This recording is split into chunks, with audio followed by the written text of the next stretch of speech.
In a real way. In a real way. What's up? Are y'all qualified? Are y'all even qualified? What do you mean? You're not qualified. You're not qualified. You're not qualified in a real way. Oh, I don't even know. Shout out to Aaron the plumber, man, for coming through with these catchphrases, man. And he is the new viral sensation, man. We talked about this a couple of weeks ago, and I don't know how long it's gonna last, but he milking it. He milking it, and he's making that bread off of it for real, in a real way. The real way. What's up, y'all? Welcome to another episode, episode 190, in a real way. Y'all see what we got here. We ain't got Stephen A. We ain't got LeBron. We're gonna talk about Marvin Sapp, and we're gonna talk about this AI.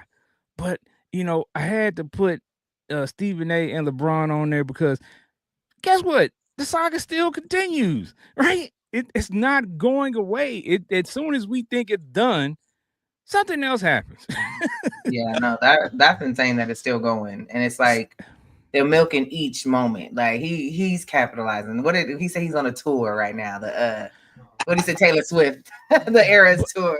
But you know what? I can't blame him. Like at the end of the day, it's LeBron's fault that this even occurred the way it did, right? Because LeBron confronted him in front of the world. Regardless to the reasoning why he confronted him, he still confronted him. And that moment turned into the viral moment that we all were witness to. So, no pun intended.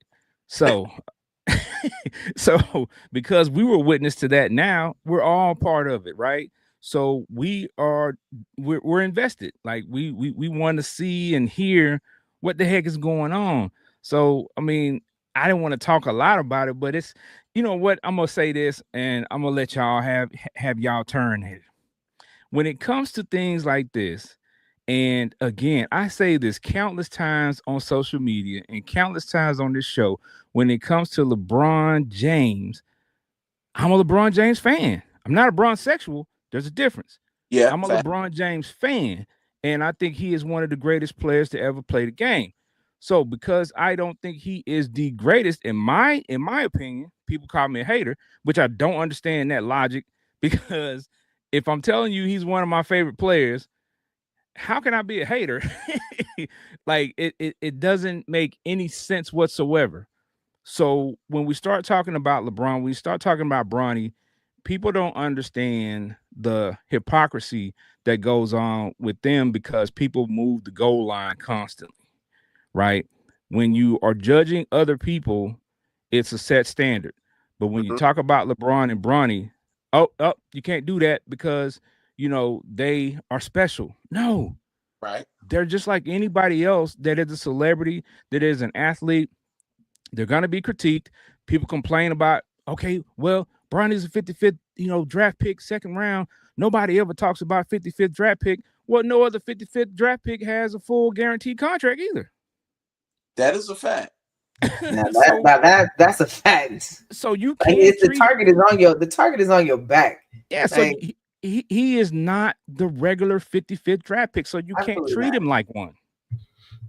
The other 55th, the other 55th draft picks and 50th draft picks are in the G League and fighting their way onto a roster where he's coming into games in the first quarter playing meaningful minutes in games that he really didn't contribute to. At all. So that's what I'm saying. So you can't apply the traditional logic to this situation because it's not a traditional situation by any stretch of the imagination. So people have to stop trying to move the goal line every time it comes to your favorite athlete, your favorite personality, your favorite person. They all get critiqued. They all are not perfect. Things happen. Whether you like what LeBron did, whether you like what Stephen A did, at the end of the day, it really don't matter anymore, right? It's done. But you can't get mad at one or the other for capitalizing on their situation. I mean, it's big media coverage. You knew it was gonna happen. Stephen A, Bron. And what's funny is Bron usually go into hiatus on social media. He usually go dark when it gets closer to playoff time. So that was a little weird. But nevertheless, I mean, we know they're big in the media world. So you got to do something because basketball was kind of at a dark ratings point before all this, the Luka trade and all that happened. The views wasn't as hot as they, you know what I'm saying, it was supposed to be. So, you know what I'm saying, you got to do something. And that's the part I can respect because although, it done kind of ran itself into the ground now, the part I can respect is that now the views are crazy wild. And Not it's for getting the right reasons. Those are organic. They're not going to stay. I mean, they're just there for the moment. As it fades out, the views fade out. right. But, playoff time is coming. So people watch a little bit more basketball, playoff time. So it's kind of, like that little space, the playoffs will carry itself on its own. But until we get to that point, we got what? We had a month and a half, 2 months where them ratings was like, yeah, we got to do something. And that's the beauty I can respect about Bron is he can get the media and the whole everything in a frenzy and keep the viewership popping. And that's part of being a superstar, if you ask me. So what you're saying is it's turned into a soap opera. oh, That's what fact. you Right. said. I'm like, is it? That's part of it. Like that's this ain't basketball then. Shoot. Yeah, that's what I'm hearing, a soap opera. Reality And reality TV right yeah, here. yeah, and you know what the crazy part is? Again, when people try to compare eras and stuff like that, like you can't. You just Right. simply can't because the rules are Oh, different. Social media is such a big influence, and me and Benji talk about this all the time. Publicity stunts. We would Fact. hear about that growing up, and we would see stuff here and there. You're like, oh, that's a publicity stunt. Publicity stunts are at an all-time high absolutely. Well, because it sells. you do know Stephen A. Smith actually was on soap operas, right? Oh He played yeah, He's Days. here for the drama, is what you're saying. I mean, he is drama. Yeah, no, and man, undeniably, like he's living for this moment, and he's taking any little spin he can on it, and let me twirl a little more, let me mix it back up and represent it. Yeah, he's living for this moment. But that's why he makes the big bucks. facts. Yeah, That's yeah. that $100 million because although we know it's supposed to be about basketball, it's supposed to be about you hooping, it's supposed to be about your skills. Listen, it ain't just that no more. You got to bring the media coverage because people got to want to come to the game. And remember, our young people are growing up not just hooping, they're growing up in the social media era. So you got to be able to hit it, you know what I'm saying, and from all angles. So all I want to know is when Bron gone, who gonna carry that media torch? Somebody will. Somebody will. People make a big deal out of the Bron thing, and they made a big deal out of Jordan when Jordan retired. Like, who's gonna take the mantle? Somebody's always gonna take it. I promise you. It hasn't been without a superstar for many decades. So somebody's gonna pick it up. Somebody's gonna run with it. And I was gonna point out the fact of, we were growing up, everybody wanted to be athletes. Now everybody wants to be a content creator. I think the content creator has probably overtaken the athlete. Yeah, overtaking the athlete for jobs that these kids are kind of targeting and looking at. And you know what? Quite honestly, the odds are about the same. It's you can create all kind of content. You can shoot all types of buckets. You know what I'm saying? Shoot all types of shots. But in order for you to make it to the top of the top, the likelihood of that is slim.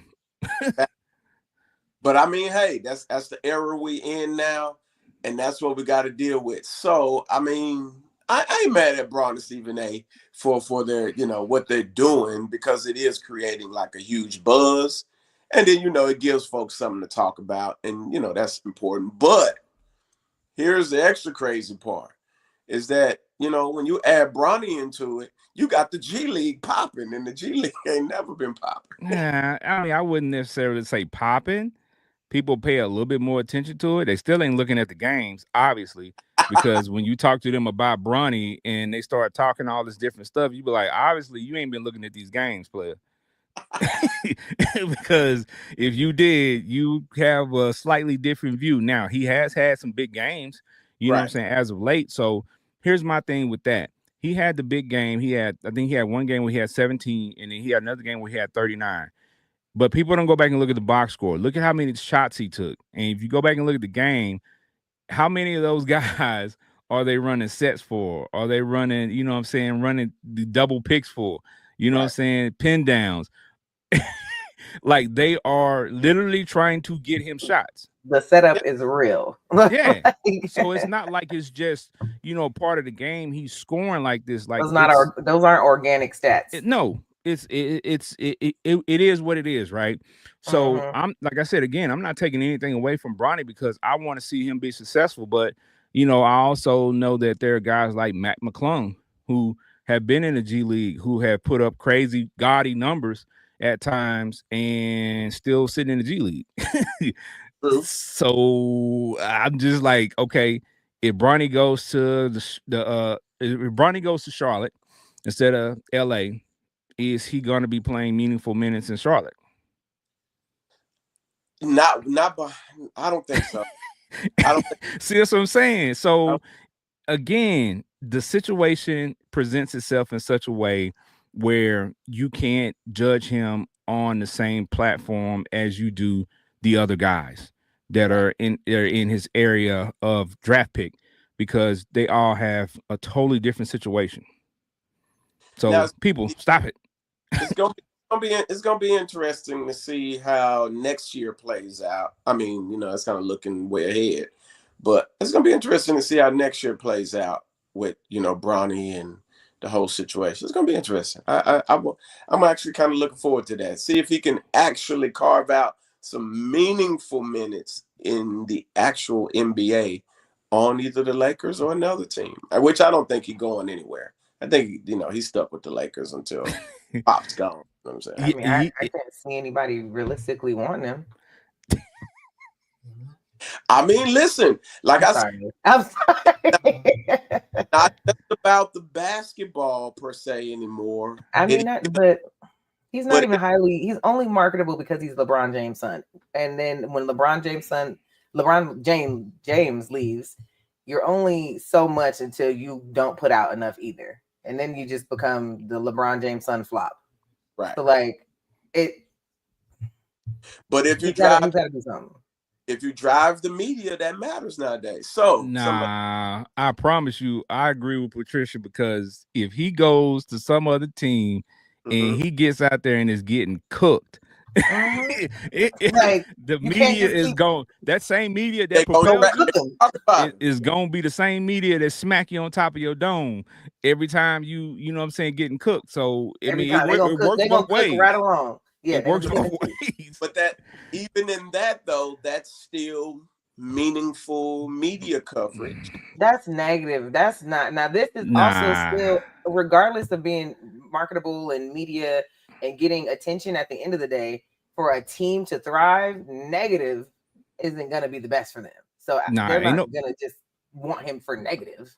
I don't know. We're in a different world now. I don't know. We ain't got no Jerry Jones in the NBA, man.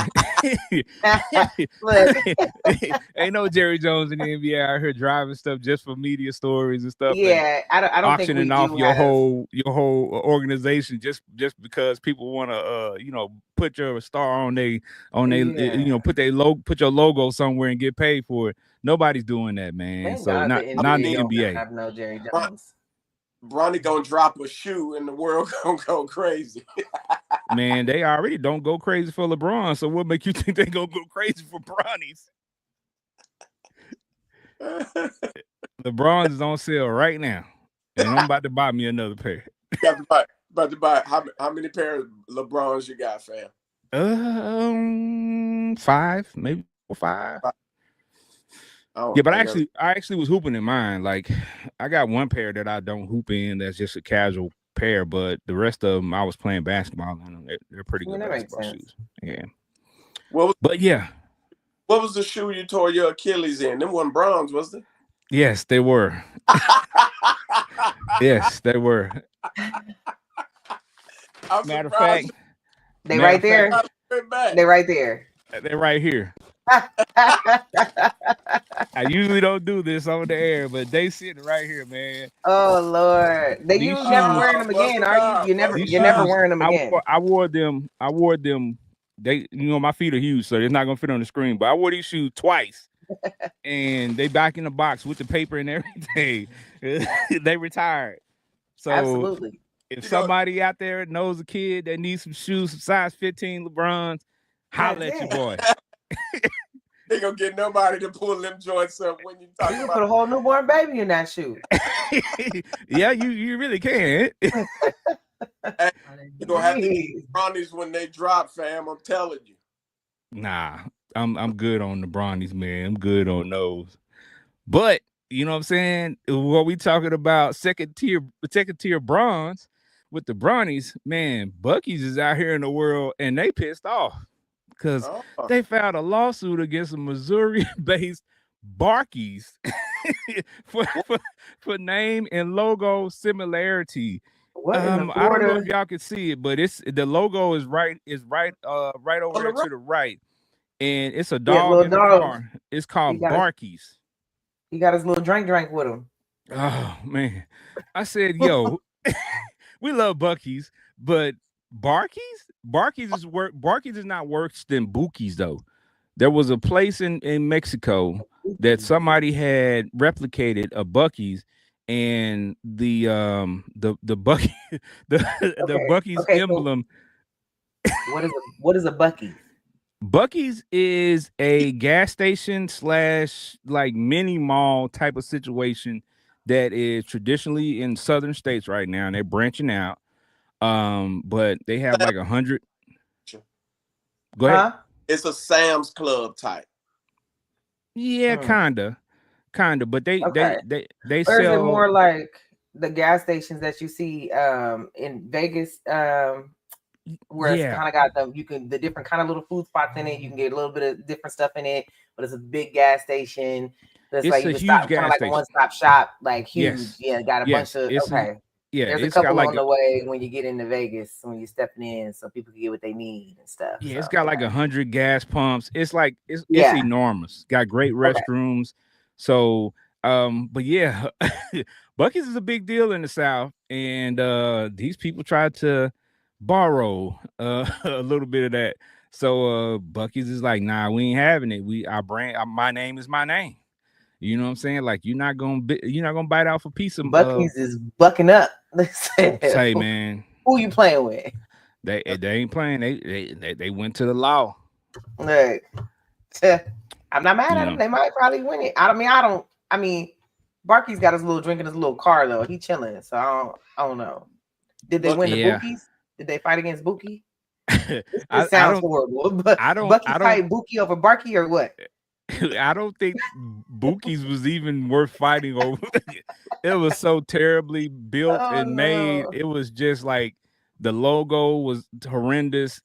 I would say something, but I want to be politically correct. I don't want to say what the Buki's logo looked like, but it looked like it was missing some things here and there. So we'll talk about that offline. But anyway, yeah, man, it's a lot of wild stuff going on, and while we're talking about Buc-ee's known for what? Their food, their barbecue sandwiches, and Benji likes the chicken sandwich. Another place that has that used to have a pretty good chicken sandwich, but is known for their food is McDonald's. Mm-hmm. This guy, a U.S. man, he said he has eaten a world record 3,500 McDonald's hamburgers, and he's in good health. How? Ever like in his whole entire life? I'm certain. Right? How? So he just breakfast, lunch, and dinner? How is he in good health? I don't care about the eating the man. And how is he in good health? I mean, I need to see the medical record. I don't know, man. I don't his believe him, but I'm just curious to see it. I want to know the cholesterol levels, blood pressure levels. I want to know I want to know everything. Bro I'm got just a curious. Well, he ain't fat though. I don't know what his stomach is made of, what the lining of it is made of, Kevlar or Maybe something. he got But IBS, so maybe he got IBS, so it don't even stay in there; it just shoot right on out. Then if that's the case, he might be all right. well, shoot, if he got that, he got the same effect it has on most of us, and we ain't got IBS because if we eat McDonald's, it's gonna shoot right out of us too. And McDonald's, I can't even. I can't even do nothing. Their breakfast is fire though. I can't lie though. It is not. Listen, listen. Last year, No. your boy tried the chicken Big Mac, and I regretted it, and I'll never try. I'll never do it again. I'll never do it again. I used to like That to make chicken chicken. Big Mac was the worst decision they ever freaking made in their life. Hey man, Oh no. Tragic. My stomach was toe up. Now look at Benji. He had it and he loved it, didn't you? I didn't try it. Oh, I'm like, you was looking like you was vouching for it for a second there. I wasn't sure. Listen, I got PTSD. I used to Right. work manager for McDonald's, thousands. And listen, man, I got PTSD because the hamburgers, I had water thrown on me at McDonald's. I had greasy bags of food. The food smell would never come out of my clothes. So you went around, you know what I'm saying, 5 days a week smelling like burgers, even if you washed your clothes and fries. And Can we circle back to the water thrown on you? Can we just figure out how in the workspace of flipping burgers and packing orders did you get water thrown on you? Like, okay. You pissed off a customer, huh? So here's what happened, all right? So back in the day, I think they still do. They give out free waters, right? So our restaurant used to be super busy. We're talking about like 20 grand like a day. And the worst was the 11 to 7, 12 to 8 shift because you got the layover right from breakfast, then you hit lunch, and then that dinner rush, right? So we busy, you know what I'm saying? Shake machine down, you know what I'm saying? People mad all the time. Shake machine down, y'all. Clearly, it's been down for 45, 50 years. It's always been a tragedy, you know what I'm saying? But we know why the shake machine down because we got tired of cleaning that joint. So we just messed it up. We didn't put one of the O-rings in so it closed down on its own. But that's another story. But you know what I'm saying? Some of my customer come up, they want some water. You know what I'm talking about? And back in the day, the lemonade and the water machine, you know what I'm saying? The little button was on it together. You know what I'm saying? So, we rushing, dude, man, where my water at? Where my water at? He, pitching a fit over some free water. And then, you know what I'm saying? I gave him some water, you know what I'm saying? But it was a little lemonade in that joint. He called me over. He like, man, this got lemonade in it. I ain't asked for no lemonade. I want some water. And he dashed the water on me. You got to get that 30-second runoff so the lemonade run into and then you put the cup up. Man, we was too busy for all of that. that. I know. Well, that's why you got doused in it. And he doused me, and then, you know what I'm saying? My staff had to hold me back because I was finna lose my job that day because he was finna catch these hands. He said, hold me back. Hold me back. I mean, it's like one of the situations where because we behind the counter in our restaurant, you know what I'm saying? We had that free space where you can walk up. Now they got it, it's a little different.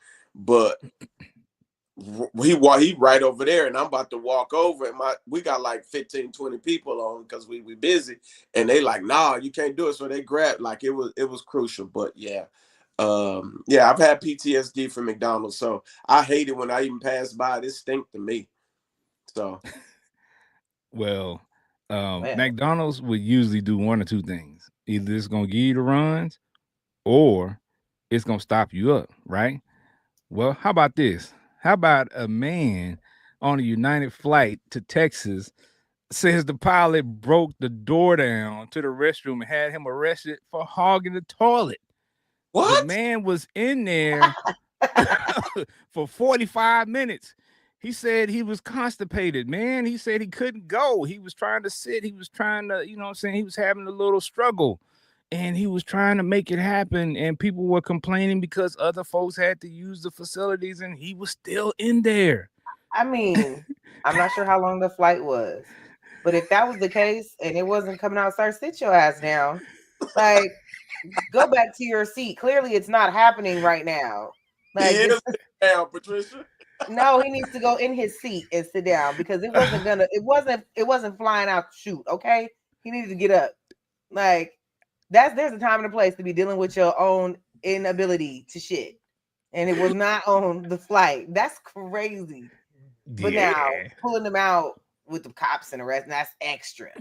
But Oh man, you're also extra. Like, this just wasn't the place. can you imagine on the plane? Now imagine he was still mid-peak when they all you getting is a bloop. They'd have got him arrested. Turtle head poking. He's like, wait, I finally got it. It's coming. It's finally coming. But it scared the shit out of him. That's what happened. Literally.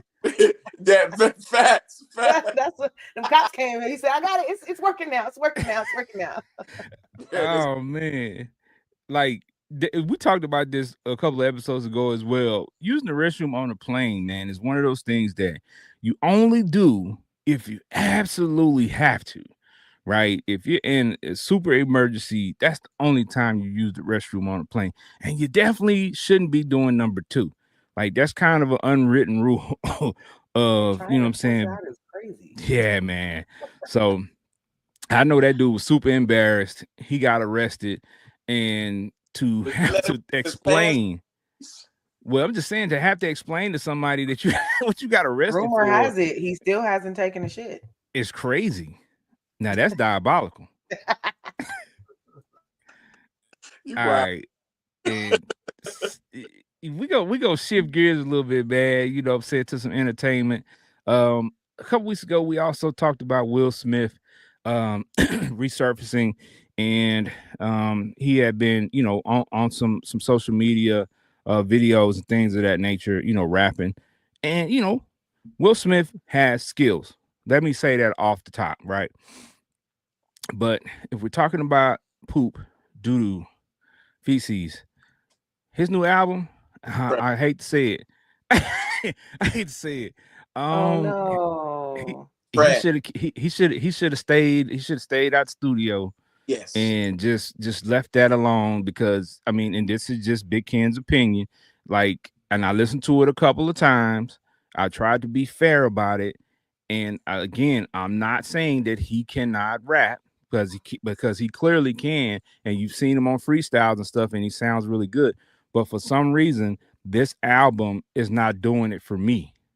So I listened to it and listened to it again, and it wasn't working. So I just was like, man, you should have left that alone, because, you know, once music passes you, you can try to assimilate to the newer generation, but the way he rapped and his lyrics and what he tried to, the direction he tried to go with this album, I wasn't feeling it. So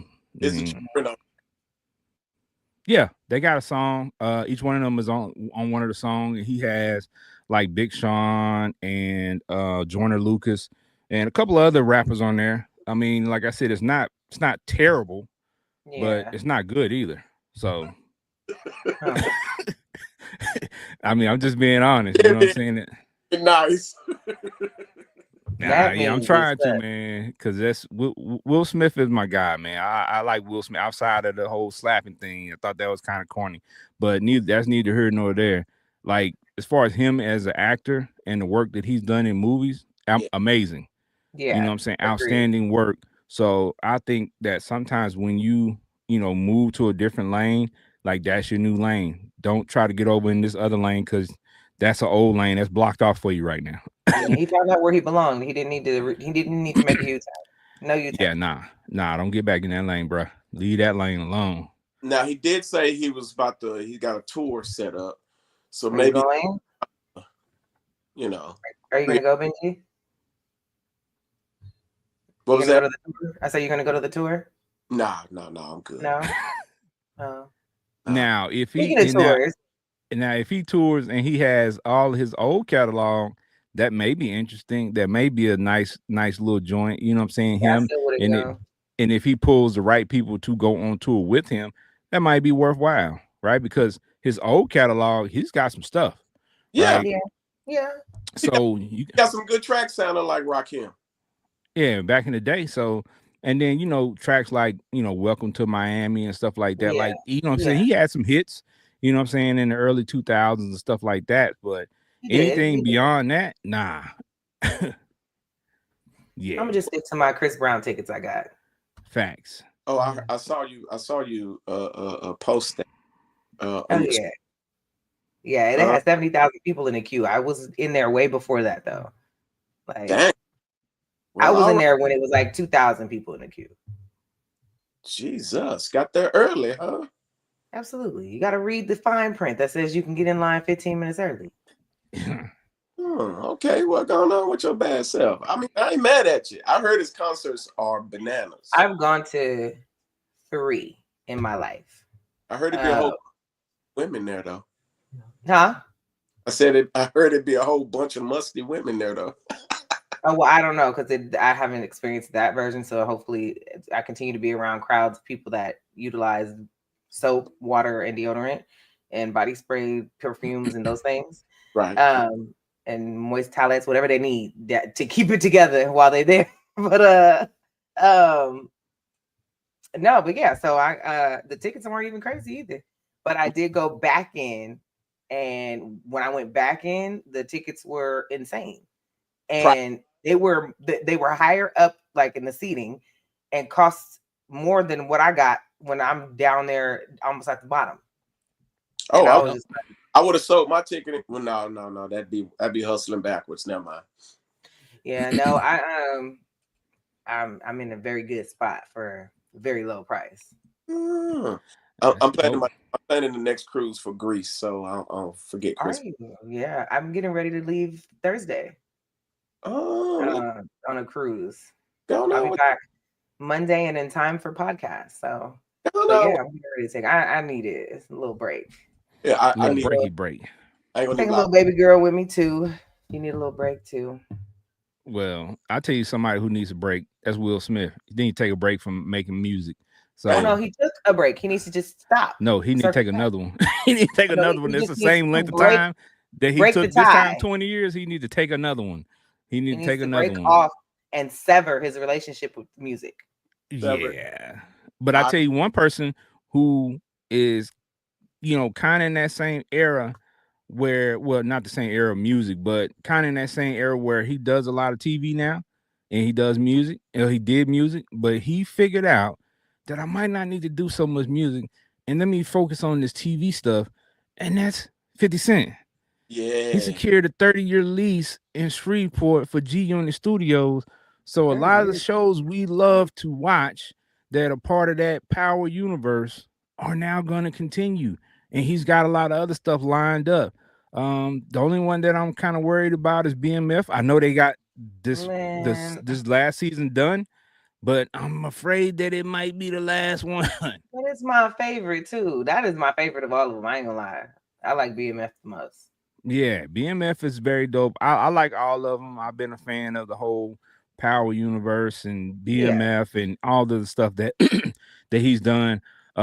Very dope work. But I'm glad that he allows other people to do the music, and then every now and again you might hear him on the track here and there, but it's not him trying to do something that's not him. If you hear him on the track, it's something that you would traditionally hear 50 Cent put bars to. Right. He's I think he's entering that space where he wants that money when he's asleep from the movies while the reels is running. So let me create something totally different. You get what I'm saying? So I can dig that because a 30-year lease out in Louisiana, I know he got that for dirt cheap, to be honest. I ain't gonna, he probably got that for dirt cheap. So I salute that because that's the new wave. I mean, to us, but the new trend is to get your own, man, and create your own buzz and create Mhm. your platform and put your own stuff out there. So I'm totally with it. I dig it. I'm loving it. I'm Yeah, here for for it. sure. Yeah, for sure, for sure. So shout out to him, man. I can't wait to see those new projects and some of these older projects that's been out for a minute and that's on like season 6, season 7. I want to see him continue, man. Keep telling the stories, man. We love it. Now, let me ask you a question, Ken. If you are in 50 shoes and work with somebody, who would you want to work with right off the top of your head, movie wise?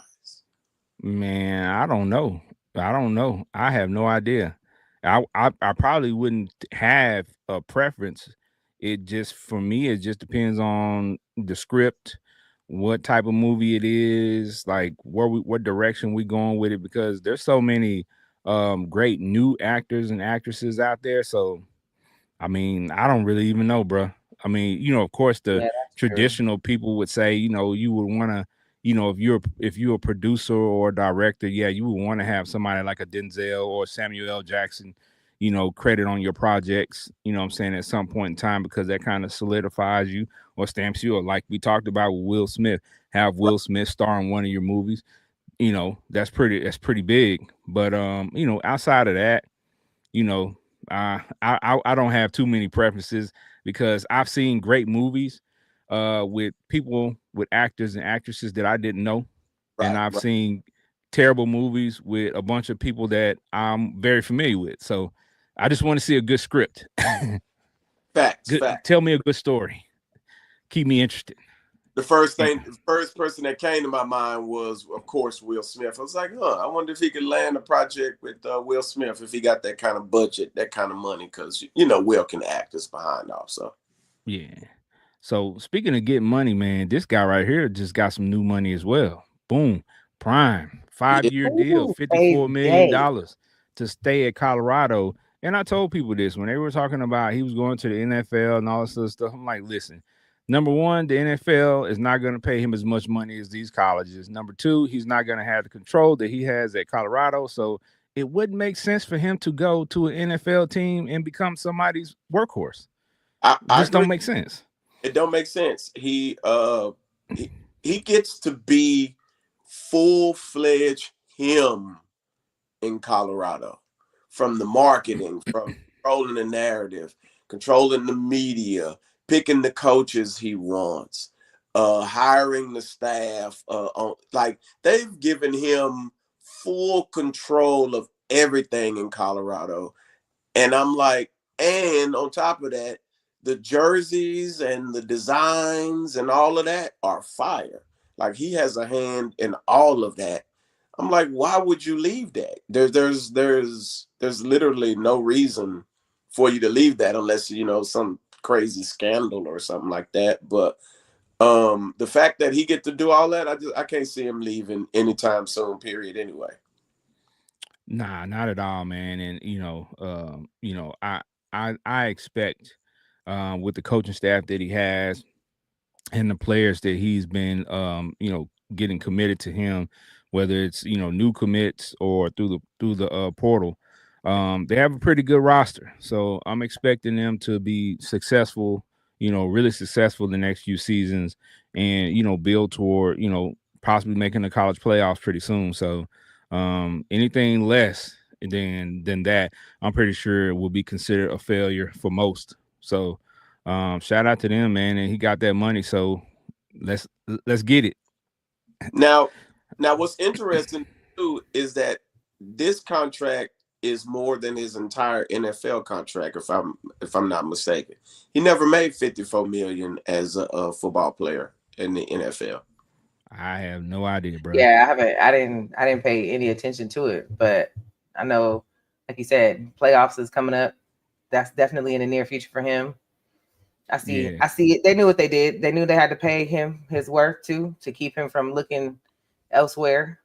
Um, and they would be stupid to not to. So Yeah, you got to keep getting money off of things like these glasses I got on, like these Dion's I got on right now. You know what I'm saying? Those type of things are what he controls at Colorado. So, you know what I'm saying? He controls his yeah, brand as a whole. So, you know what I'm saying? and then Shout he's out to not going to them. be able to do that in NFL wise. No. He's gonna, they're gonna dictate. They're gonna, and politics and whatnot. So he gets to where he's at right now. He's comfortable. He calls shots. He gets to do what he wants and be him. And then so that's where he needs to be. Jerry Yep. go percentage. Well, Jerry gets none. Jerry's got bigger fish to fry right now. So, Yeah.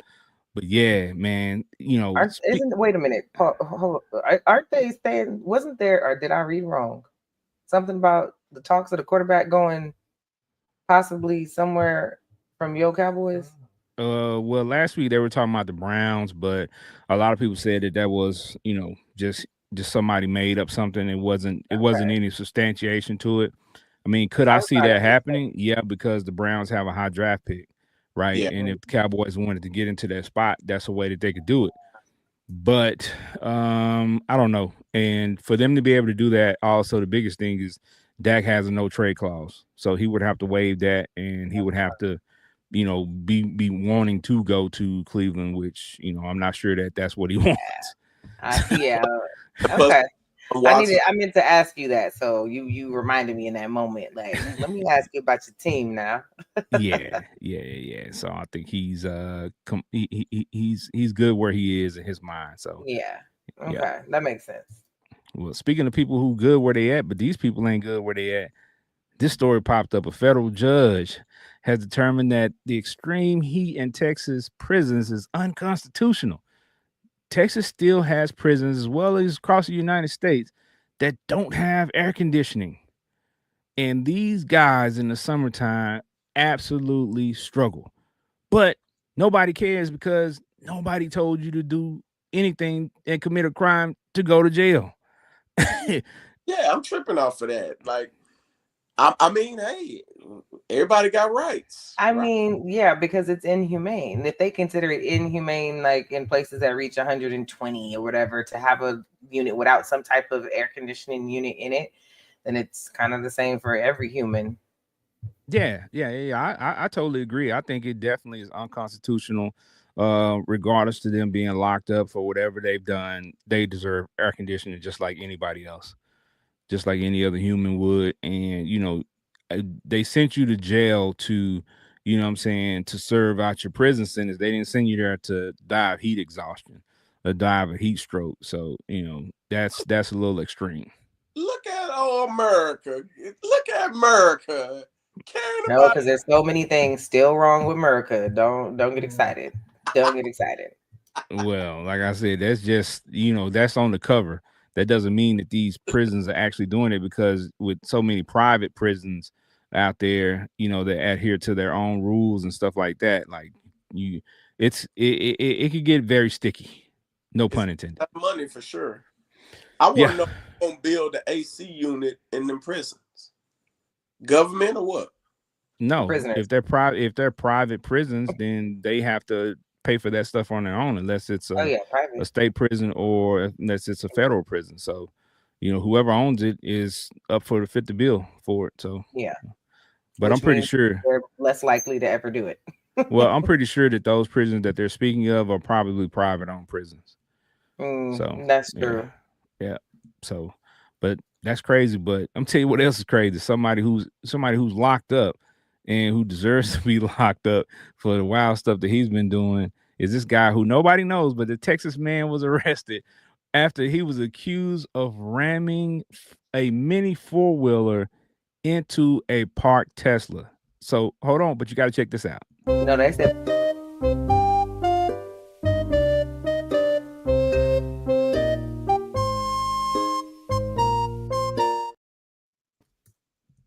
he could have just ran into it and did more. Never mind. Because what in the Mario Kart is happening? What? And the music, shut up. Yeah, I put that music with. I thought it was perfect to go with that. So. It was. Oh man, hold on. Let me do that one more time. Hold on. Let me do it one more time.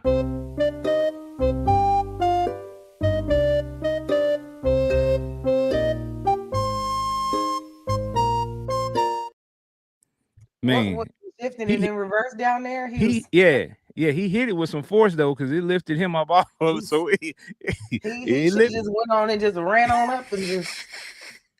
Oh man, hey man, he didn't even calculate it well. What was reasoning? He just mad. It was too hot. He was mad. It was a Tesla. People have been damaging Teslas. To the Teslas. There's one where they took all the tires off of all the Teslas in the lot, and then Another lady got arrested because she put gum on a Tesla, and there's a lot of things been happening to Teslas because of the spray fact with the painting. whole Elon, Yeah. yeah. Yeah, so yeah, they've been damaging Teslas. So if you got a Tesla, watch your back. People out here doing some of the wildest stuff to your vehicles. Luckily for this person and for Tesla owners, Teslas are equipped with cameras, security cameras around the vehicle. So they caught that footage, and that's how they actually caught him, because the person submitted the footage, and they were actually able to find him. Well, And yeah. I'm sure the Tesla sustained not one bit of any type of damage coming from No, him. I don't know. That's a big fella. He like He he didn't like do nothing. I don't know. I don't have the pictures of the car, but I will definitely look up the pictures and see if they have I pictures of want the to see, car. because if there ain't a scratch on that thing, I'm pretty sure it's a scratch or a dent or something. Now, if it was a Cybertruck, maybe not. Yeah. But yeah. if it was a car, oh yeah, it definitely got some damage to it for He sure. tried. He came for that. He gave full throttle. He was hotter than fish grease. He was mad about it. He ain't fooling with Elon. He like, I can't At stand. all. And speaking of people who was in jail, I can't say locked up. Somebody who was locked up but is now out. I know this is something that's local to Dallas, but it has become national news. Is rapper Yellow Beezy was released from jail after he got his bond reduced from $2 million to $750,000. Yeah, and people had some comments about it. They were like, this rapper, he got all this money. Why would he, wait? Why would he sit in jail? And he just could have bonded out. If you got money, you probably want to save a little bit. So I'm pretty sure his lawyers knew that, and they suggested, hey, just sit for a couple of days. We're gonna try to get this bond reduced, and then we'll bond you out and save you some money. Got to pay them lawyers too, anyway. So the lawyers, let's bring the bond down. Yeah, that's a fact. Grandma helped with that, because they were trying to grill her about, shouldn't he have this money? Shouldn't this and shouldn't that? And she was like, he don't make that kind of money no more. She really, kind of fit the narrative. Grandma was just there. Wasn't nobody listening to grandma. Them folks already knew what that man made, and they knew what kind of money that man had. They call grandma as a character witness, but that's just like somebody asking a family member to come in and be a character. Man, ain't nobody listening to them. They put her on the Of course, you're gonna say everything that sounds great. Facts. You know what I'm saying? But here's the crazy part, though, about this whole story for people who are not familiar with Yellow Beezy and the reason why he was arrested. He was arrested for murder, and with a capital murder charge, in relation to the death of another Dallas rapper, Mo 3. Mo 3 was killed on a Dallas freeway back in 2020. I think I have the footage here, and this is, when they were in the court, they actually showed the video of the hitman running him down, basically shooting at the car, and this was in broad daylight, as you can see. But let me let you check out a little bit of the video. I didn't want to show the whole video, of course, but I have a portion of it that you can check out, and you can see how crazy this is, and we can talk about it for a second. So check it out.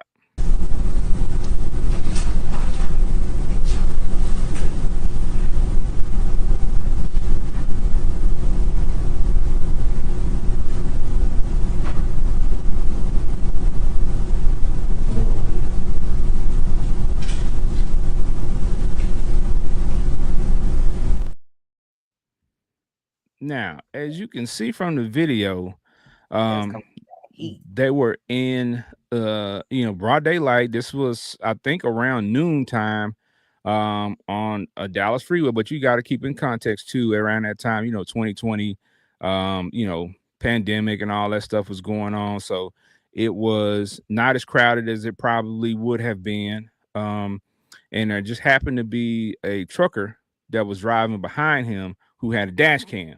So that's where that footage came from, that trucker's dash cam. And as you can see, the car stops. Now, people have been saying, that's stupid. Why would he stop? Why wouldn't he keep going? Now, from what I was told, the guy was shooting at the car already. So possibly disabled the car, flattened the car's tire, something shot the car tire out, so he could not continue to drive. So that's why he stopped. And when he stopped, he had a pistol supposedly in the glove compartment on the other side. So he was trying to run around and get the pistol out of the glove compartment or under the seat. Somebody, it's conflicting stories about that. The gun was gone. So there's another theory that somebody removed it, and they set him up.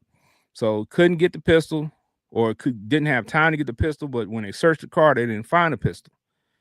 So, as you can see, he ran to try to, get away from the hitman. And of course, you saw how fast that hitman was running. And if you've ever seen Mo3 before, and I've seen him around Dallas quite a few times, he's a little guy. He's got little legs. He wasn't gonna be able to get that far that fast, man. That heat too, though. It wasn't just no little. No, little yeah, he unfortunately, what I'm saying, he as they say, he walked him down and and killed him right in broad daylight in the middle of the freeway. And if you see the whole video, people are just driving around it. People are trying to speed away from it. And it's not only the fact that he killed Mo3, like him shooting the way he was shooting, he could have killed somebody else. And I think he did actually injure somebody else, and somebody else was shot too. While the hitman was trying to shoot him. So that's just wild, man. To for something like that to happen in broad daylight, it just doesn't even seem real, bro. But that's the type of stuff that goes on in the world today, man. So it's crazy, man. It's crazy that somebody would do that, right? So the beef was real. That you do not care. It's one thing to be like, you know what, ain't nobody on the freeway. But you stop your car in the middle of the freeway and gun totally broad daylight. Not only that. Well, he's a hitman, so he wants to get paid by any means. So yeah, and I mean they don't have. Do they have? They don't have who shot him, right? Because you can't even tell who that is. The guy who shot him, supposedly they got the guy. He's in jail right now, but that guy is saying that that's not him. He's saying he didn't shoot him. He's saying that's not him on the video. So you can't really make out who's on that video. Well, I mean, they said that they had stuff too, though. So they said they had some other things like cell phone records and all that type of stuff that that whoever was following him was sitting on him, as they say, and they were following him from the night before when he was at some girl's house, and they're saying that had something to do with it, but it's also the beef that he has with Yellow Beezy and Trap Boy Freddy, and it's just a lot to that story. So of course locally, we hear 50 million stories and people who are involved and all these different theories, but at the end of the day, unfortunately in the rap community lately, it's just gone crazy where every time you look up, it's a rapper getting killed, it's a rapper going to jail, if not both. So man, so I don't know what's going on out here, man, but at some point in time something's got to give, man, and if not, this is just a vicious cycle that's just beginning. If there's no, if there's no OGs, or I think that's really the biggest thing that we talk about now is there's no OGs anymore. Like when we were younger, like in hood terms, there used to be OGs, the guys who call shots, and now the guys who call shots are not even respected anymore. So dudes want their money. Dudes want their money by any means necessary. And if you struggling, you young, you 18, 19, 20, 25 to life, never cross your mind when 50,000, you ain't never seen 50K ever in your life, 20K, 10, 15K. And all I got to do is bump off somebody I don't like already. I don't like him. Oh, that's like cakewalk for you. So, I mean, when you tie money into it, money make people do some strange things. So I'm all too familiar with that. So, but hey, to do that in broad daylight is wild. Gun down, park your car in the middle of the freeway, and I'm gonna take this dude out. Period. Like I don't like him. Let me finish the job. Right. In his world, it's business. Yeah. Business. It. Yeah. So for 40K, you know what I'm saying, he risked everything that he had. So, I hope for them, it was worth it, because at the end of the day, they took a life, and, unfortunately his life is gone as well if he's convicted of the murder. So, yeah, it's just crazy, man. It's just hardening to see, man, these young dudes are out here like that, man. So, I mean, but he probably, whoever it was, enjoyed that 40,000. He's probably spent it all in one day, 1 or 2 days, and he enjoyed himself, and yeah, that's be the highlight of his life. So I mean, that's the sad reality of it. it is what it is. And speaking of people malfunctioning, because clearly, if you're doing stupid stuff like that, you have a major malfunction in your brain.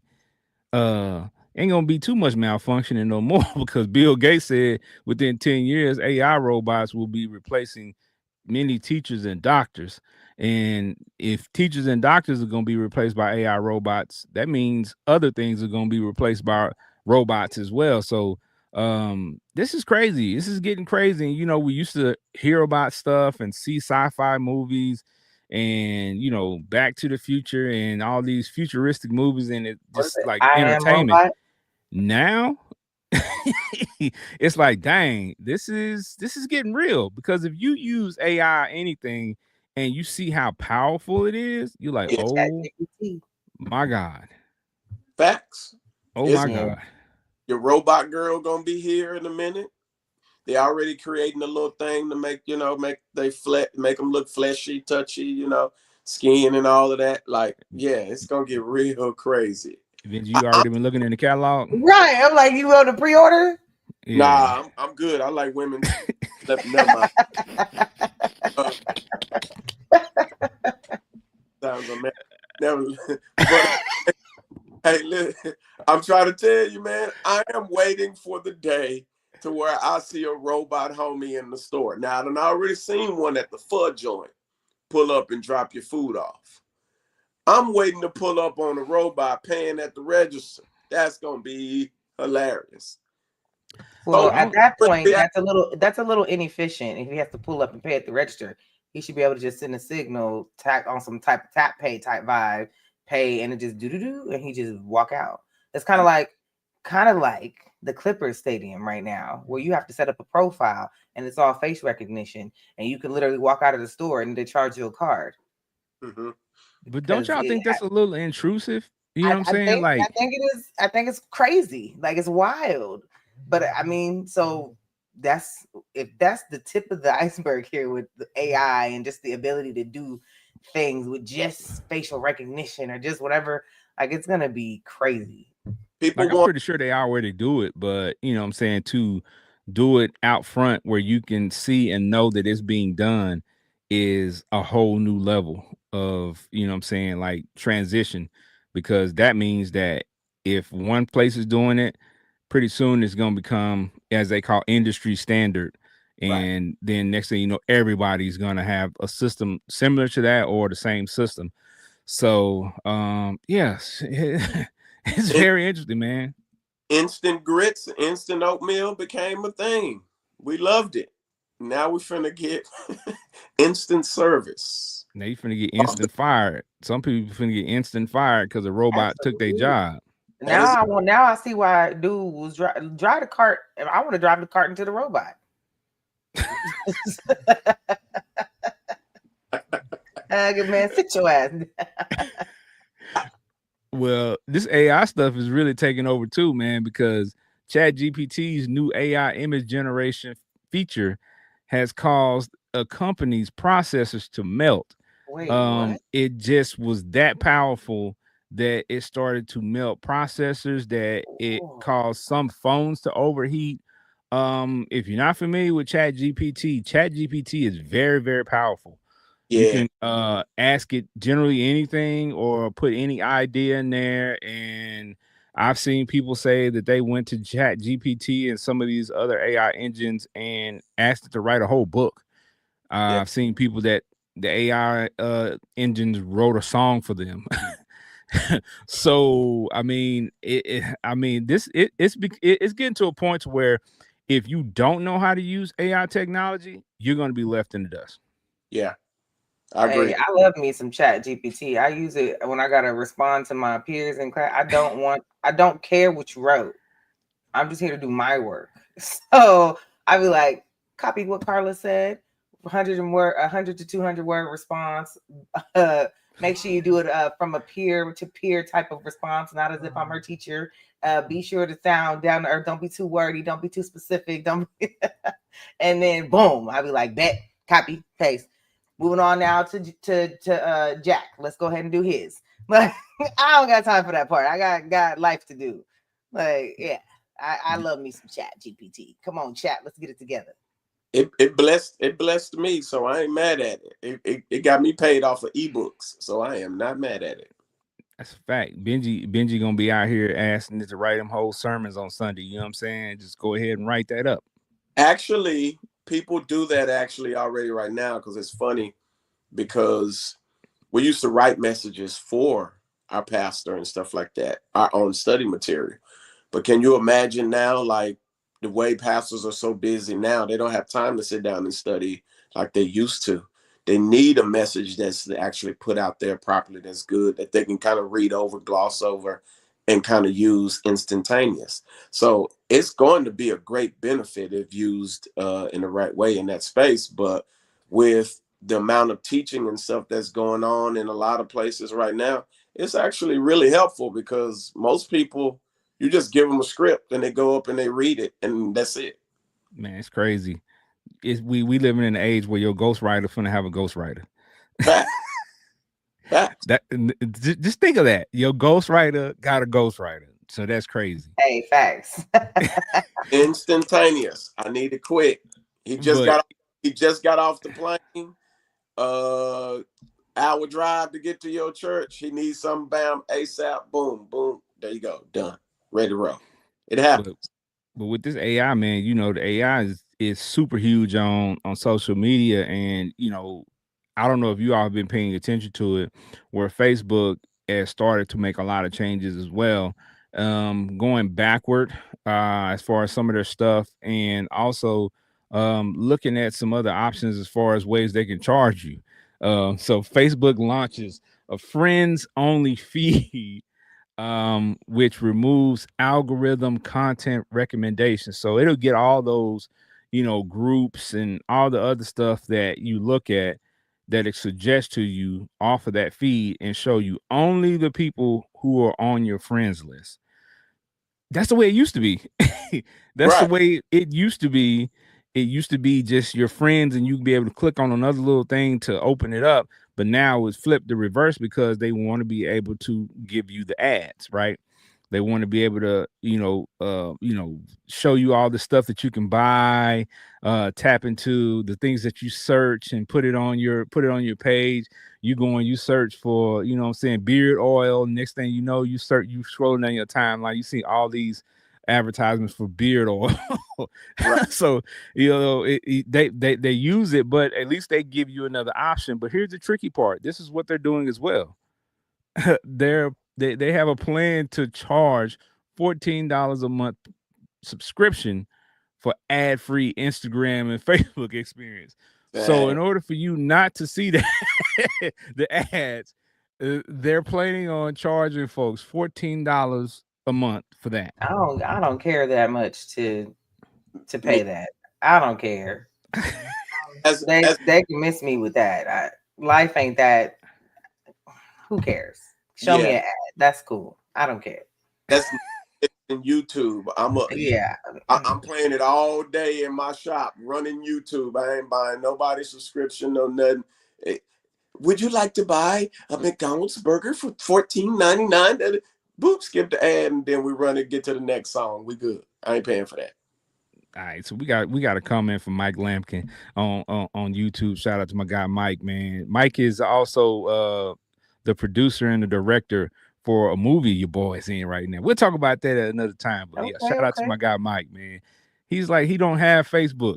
Is it still worth having? Mike, well, yes, it is. Because if you have any business of any sort, of anything that you're trying to get out to the masses, Yeah. You definitely should have, all forms of social media to be at the very minimum have the ability to put your ads out, put your clips out, and things of that nature. Now, whether you interact on a daily basis, that's up to you, but at least have the channel to put your stuff out there. So put your content out there. So that's the biggest thing. So yes, if I were you, I would create a Facebook for your production company and pump stuff out, because Facebook is still a very viable place. It's easy work, and when you get to space where you have tons of followers, really you posting just to keep the payment scale going. Yeah, that's true too. We ain't really tripping off all of the extra stuff. Like you posting so you can get, the likes, the views, and this, and that, because that's what pays you. So you don't really care at that point. But if you got legit content and you putting it out there, it's easy money. Yep. And nowadays, really, to be honest, you can set up all your to run any time of day that you want, and they'll schedule it, they'll post it, they'll put it out there, and then you can have an ads manager which does all. So it's easy work, to be honest. But hey, Yep. Well, I definitely utilize all social media platforms, and we do here at the Fiyah Session. So I would suggest any business owner or anybody who has content of any sort to get out, I would suggest you use it. So because facts, it definitely works for us. facts. All right, so let's switch gears a little bit. You know, we're talking about social media, but the U.S. immigration has began collecting social media handles for migrants seeking citizenship. Right? You know how crazy that is. The immigration office is going to your social media site to vet you, right? What and so if you are somebody who's going through that process, you better scrub your social media clean. I be uh, talking about Trump on that joint. doing anything illegal that could be considered illegal or questionable, because they're gonna have, you know at this point it looks like they're looking for things to disqualify you rather than qualify you. Right, right. Oh Yeah. yeah, for Right. sure. I think So I think that's the whole process of trying to really give a reason to rule you out. No, you can't come here because Yeah. that. So I can understand that. I can see it. that's a fact. So, if anybody is watching this and you have social media and you are going through the process of trying to get legal citizenship here in the United States, I would suggest you probably delete your page. Don't even America have is one. it. America's ain't it. Don't Don't don't even worry about coming here right now. I Give don't it 3 know. more years. I don't know, because I ain't never been to Mexico like that. So from True. what So I I don't know hear, it what ain't y'all dealing popping. with. I don't know what y'all dealing with, but I Listen, don't know. I'm trying to get to Spain or Greece. As long as they ain't tripping, I'm good. I'm trying to go you on a just cruise. going to visit. These are people Yes, trying to come find new lives. I mean, all girls might go over there and stay. You know what I'm saying? Get treated real good. You know You what I'm want to saying? stay over there? Yeah, Okay. Benji fit right in. You know what I'm saying? Get him some silk shirts. You know what I'm saying? The skin Let the tone is breeze already there. get the Yeah. one button, just let the breeze hit you. You know what I'm saying? Okay. You know what I'm saying? Float with you. Silk shirt. You got the curly hair. You know what I'm saying? Silk shirt. Be in there like swimwear. You know what I'm l- saying? You Learn know, a couple bachata dances. You know what I'm saying? Hey. already. Okay. All right. Well, we talk about immigration, but guess what's wild, man? Texas is right here next to the border as well as California. So we hear a lot of these stories, but this right here is still going on. North Texas man sentenced to prison for smuggling illegal immigrants in a tractor trailer. This happens all the time, I'm pretty sure. It just so happens that this one got caught. I mean, listen, Negroes been being smuggled since forever. So that ain't nothing new. You know what I'm saying? How did you hear about the story about the man who put himself in the animal cage and got shipped from? Yeah, but see, my question with this is, if you are a driver and you go to pick up a load and the load's already loaded and you're just supposed to go there and pick up a load and take it somewhere, um like if you go to pick up a load and it's got people in there and you don't know that, that's wild.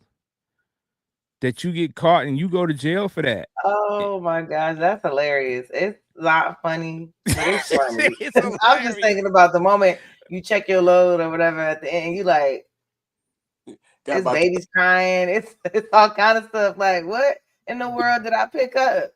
Like, Yeah, man, that's crazy. that's like smuggling somebody else's dope. I mean, it happens daily, Yeah, right? Where these truck yeah, drivers, who are very, very, important to our way of life, getting goods and services, what I'm saying, supplied for us, back and forth across different borders. But with everything good comes in, there's some stuff that sneaks in here, and including people. So unfortunately, it's very, very dangerous too, because if you're traveling somewhere like Mexico, Texas, it's extremely hot at some points. And if you're in a trailer, especially one that isn't like a refrigerated trailer or cooled, that's very, very dangerous, man. And I'm pretty sure that not everybody is gonna make those trips. So, at the end of the day, like we talked about earlier with, what I'm saying, humans, as a whole, I don't want to see anybody subjected to any situation that's gonna be deadly for them. Like we talked about with the prisons earlier, not having air conditioning. right. But this is the reality of what we have to deal with. So, unfortunately, this is just where we are in America right now, and it's a big issue. So, I hope that these people that are trying to get over here from wherever they're coming from, whatever country they're coming from, try to go through the correct processes and don't risk life and limb to try to become a citizen of the United States of America. Yeah, and I understand to some it's worth it, and they ain't got whatever it might cost or take to go through the legal version of it. But a life, I ain't losing my life just to be over here dealing with these suckers. That's a fact. That's a fact. Well, speaking of travel, man, the Republicans look to abolish TSA in favor of a private security at airports. This is problematic. This is problematic What? to me Break that because down to me. Like okay, so private security. I okay, understand the TSA. yeah. Okay, so for the people out there who are not familiar with TSA, TSA is basically just a security team that's at every airport, right? And it's continuity across the board because it's run by that one program. Like the rules are the same, the regulations are the same. When you start getting private security, you start to get some things occurring that's not consistent across the board. So if I fly from Dallas to Cali, when I leave Dallas, there's a certain security firm here that's hosting it. And then if not the same security firm that's hosting it in Cali, and I get there, something that was allowed here is not allowed there. And you have some Yeah, inconsistencies, right? yeah. So Okay, okay. that could be problematic. That Yeah, could be for sure. problematic. And also it leaves too many gray areas. It leaves too many gray areas. So I definitely wouldn't want to see that happen because I think we No. all we all travel enough to kind of be be caught up and have to experience a headache that I'm pretty sure Yeah, is no, going I to don't have occur if that no time happens. for I don't have no time for that. Some inconsistencies across the board. Now I'm held up and going to jail because I done brought something that was illegal there now that ain't that never was in the first place. But their security said I can't have it or whatever. I got to throw my luggage away because it's this or that or I'd be mad. That's wild. We can't have that. What's Yeah. wrong with the Republicans? Yeah, That's no, that's wild. we definitely can't have that. But at the end of the day, a lot of these people have friends that own security firms and things of that nature. So they just looking at the bottom line and trying to put some money in their pocket. They're not looking at how the average American would feel about travel and the things that we would experience as the average person because they don't go through the same things that we go through. So, of course they don't care. But yeah, I definitely don't want to see that change. So as much as I don't champion TSA, I'd rather have TSA than a regular Yeah, than a security. circus. I'd rather Yeah, have TSA than a circus. yeah, facts. All right, a lot of this stuff is going on that Trump has implemented and they're trying to do was, a lot of big news has been talking about the tariffs, right, on stuff that's the import that's coming in. So, what I'm saying, with the cars, he announced that it's 25% tariff on all cars not built in the United States. So, I'm not sure what kind of cars y'all drive, but I do have a couple of foreign cars as of the last year or so, and I used to have just all Chevy stuff, so all Chevy and GM stuff, but now I have a couple of Volkswagens. So it's like, man, yeah, 25% is a lot. These cars are already expensive. The interest rates are already kind of high from what they were previously. So now whatever car you buy from overseas, especially if it's an exotic car or something like that, you really gotta want that car because you're gonna have to pay an arm and a leg for it. Another close to 8 to 10 grand just on the purchase of it, and who knows what the parts are going to cost if anything happens. You know what I'm saying, to the car. But I mean, I kind of understand where it's going. Wanting people to buy American, made cars, I kind of understand it. But They just want people to 25, buy Teslas. what was that? They just want people to buy Teslas. That's a fact. I would think that that's it. I saw a pie chart that showed all the different car companies and how much of their fleet is made in the United States, and Tesla was the only one on that page that was 100% produced in the United States.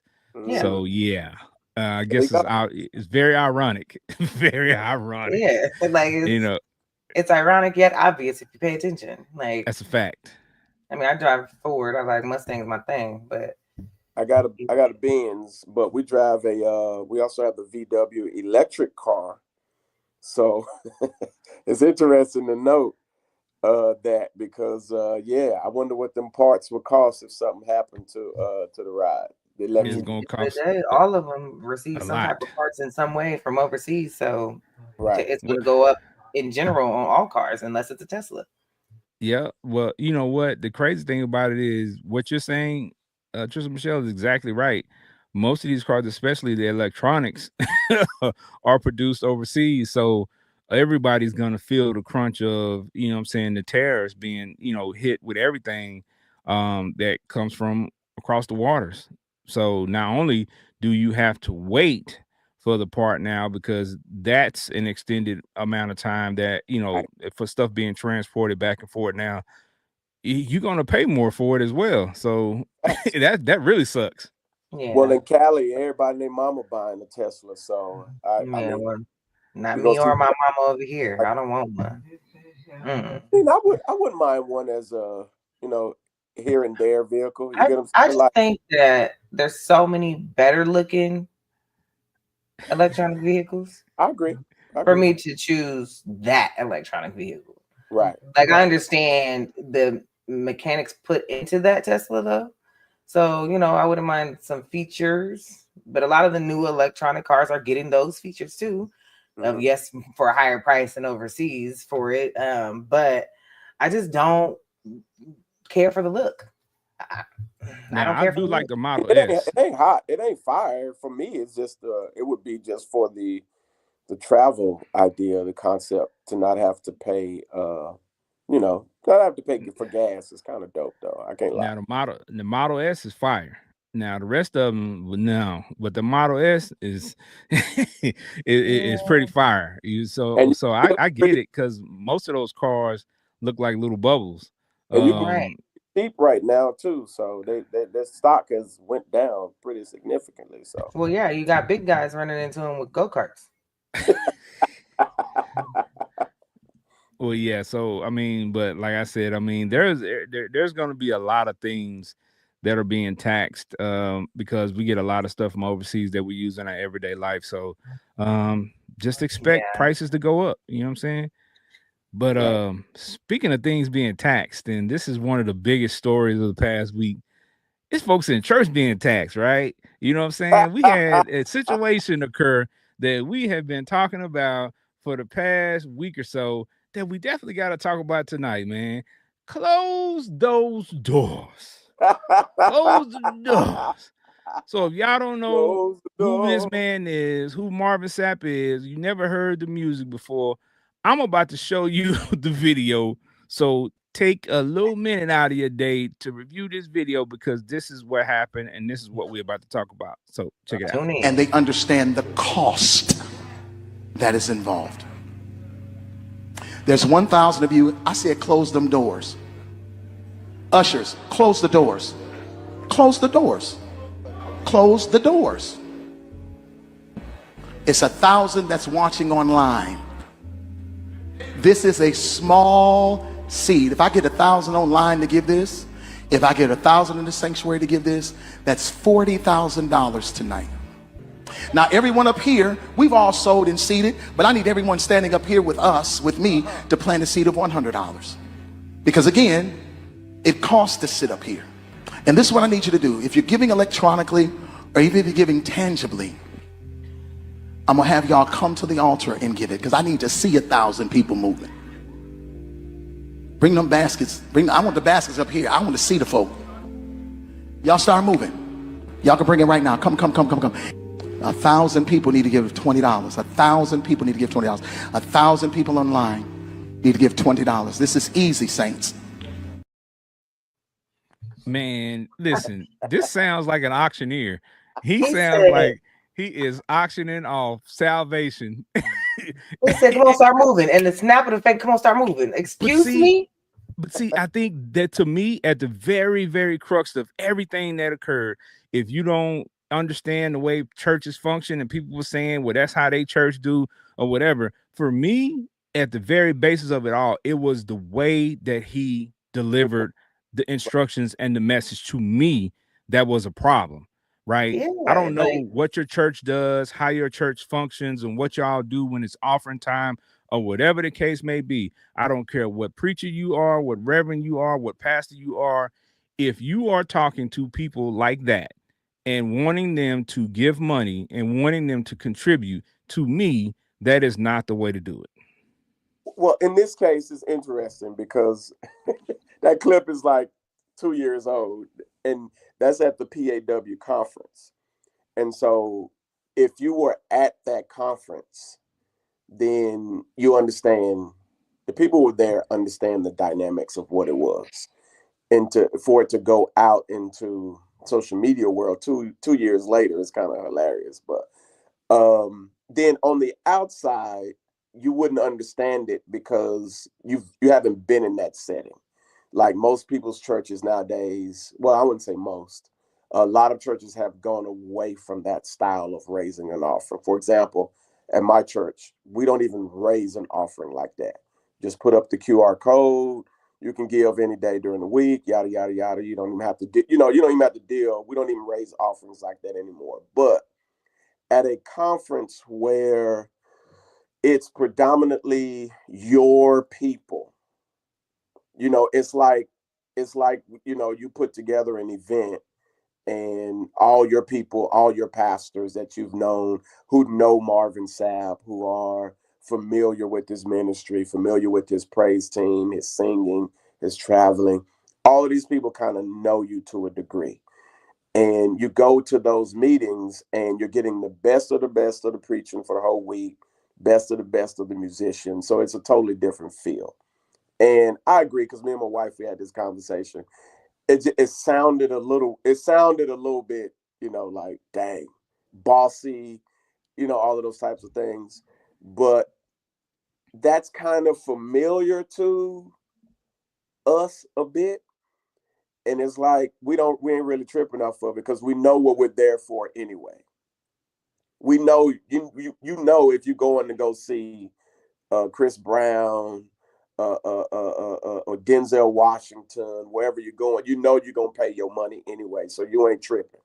When you're a part of that ministry like that, the PAW, Pentecostal Assemblies of the World, Marvin Sapp is going to be there, Bishop Noel Jones, your famous preachers, whoever, are going to be there. And they're the best of the best preachers, so to speak. You get what I'm saying? You know for a fact when you go, you booking your hotel, you staying there for the whole week.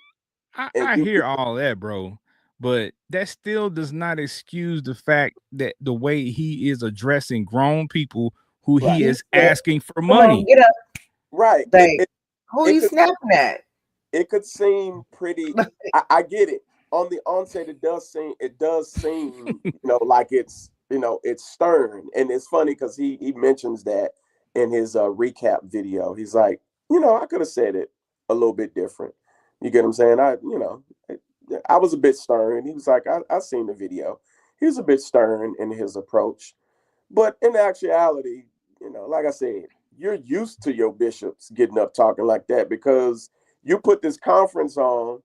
It's giving And aggressive. It's giving, where's the money really going? It's Facts. giving, I'm concerned now because why are you talking to me like this? And why are you snapping at me like I got to?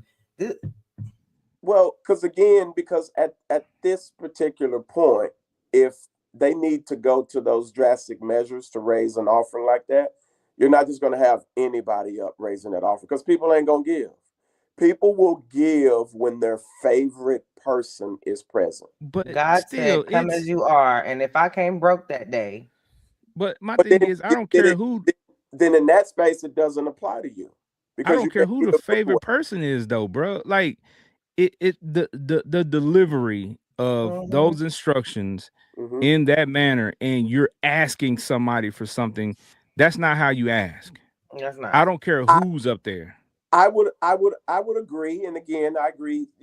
A bit stern, but this is what I said to a bunch of group of people who hit me up concerning this.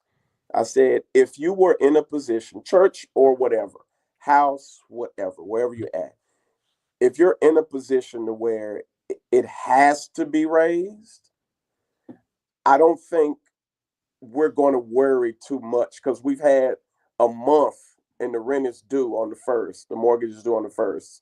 We've given you, we've talked about this ad nauseum, and no church ever is leaving without raising an offering. So we've had What this is that? So what does conversation. that mean? We're not leaving without. So if they didn't make 40,000 that night, no one was leaving, or that in that No, moment. if you, for example, cost, it's no different than you having a bill or you having to pay your rent or your mortgage. If you don't pay it, if it's the 1st and it's like saints, we got this going on, but it's the 1st now. Okay, So let me ask you a question though. Let go me ahead. ask you a question. Would you rather have somebody give you some money because they want to give it out of goodness of their heart, or would you have somebody saying, "Him, just take this"? Because what's going to happen is you have him take this. I'm not coming back. Well, Or you have people who give what they can and they are excited, they're happy to contribute, and then they're going to continue to do that. And they're going to be a cheerful giver. They're going to right. be willing to give. They're going to be willing to serve whatever capacity they can because they feel like I'm valued here. Right. Well, And if you are in a position like a preacher, pastor, head of a church, your job, part of your job is to get new people in and right. show people the love of Christ.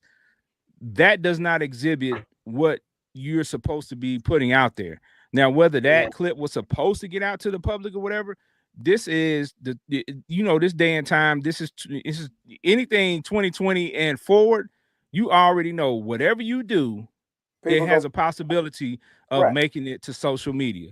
So Now, Right. So that brings up that brings up this point for me. If you were already a cheerful giver, we wouldn't be in this spot. nope.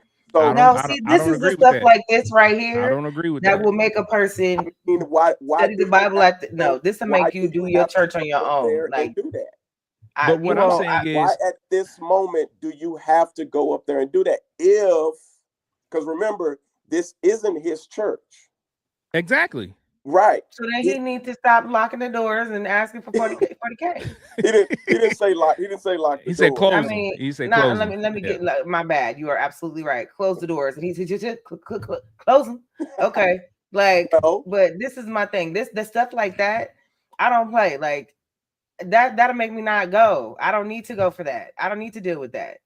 Right. That's unnecessary when it should just be about the message and about. I understand the giving and stuff like that, Right. but that aggressive behavior, like reminds me of Bible beaters and other people that just doing too much. Like you're doing too much. And that to me ain't what, worshiping and learning and, being with God is about. So that Well, will deter people that are already on edge from the church to begin with. When you got newcomers and stuff, what is that to them? That's looking real iffy. I get that part. I get it. And trust me, those are things are discussed in the backroom meetings. Trust me, they are discussed. Everything isn't for everybody, right? I get it. I understand it. But at the end of the day, if it's the first, and in some states, if you don't pay, your church is closed. It's never open again. If you don't pay that money on the first, you close down and you can't open back up in the name of such and such anymore. I understand So, that, but how long did you know you needed 40K? well, again, that's what I mean by Like, I'm just that's what I mean by the idea, because I know for a fact I sit in the back room with pastors all the time. I see pastors who work double jobs and they're paying the church rent before they pay their own. Like why I've been wasn't we doing the church car wash and the But see, church but see, baking hold and the on. church a lot But of let me people mention a lot this. of people don't want to do that anymore neither. The But church let me mention this. just See, touch this that. is the problem that I have with church in general, with like church as a whole.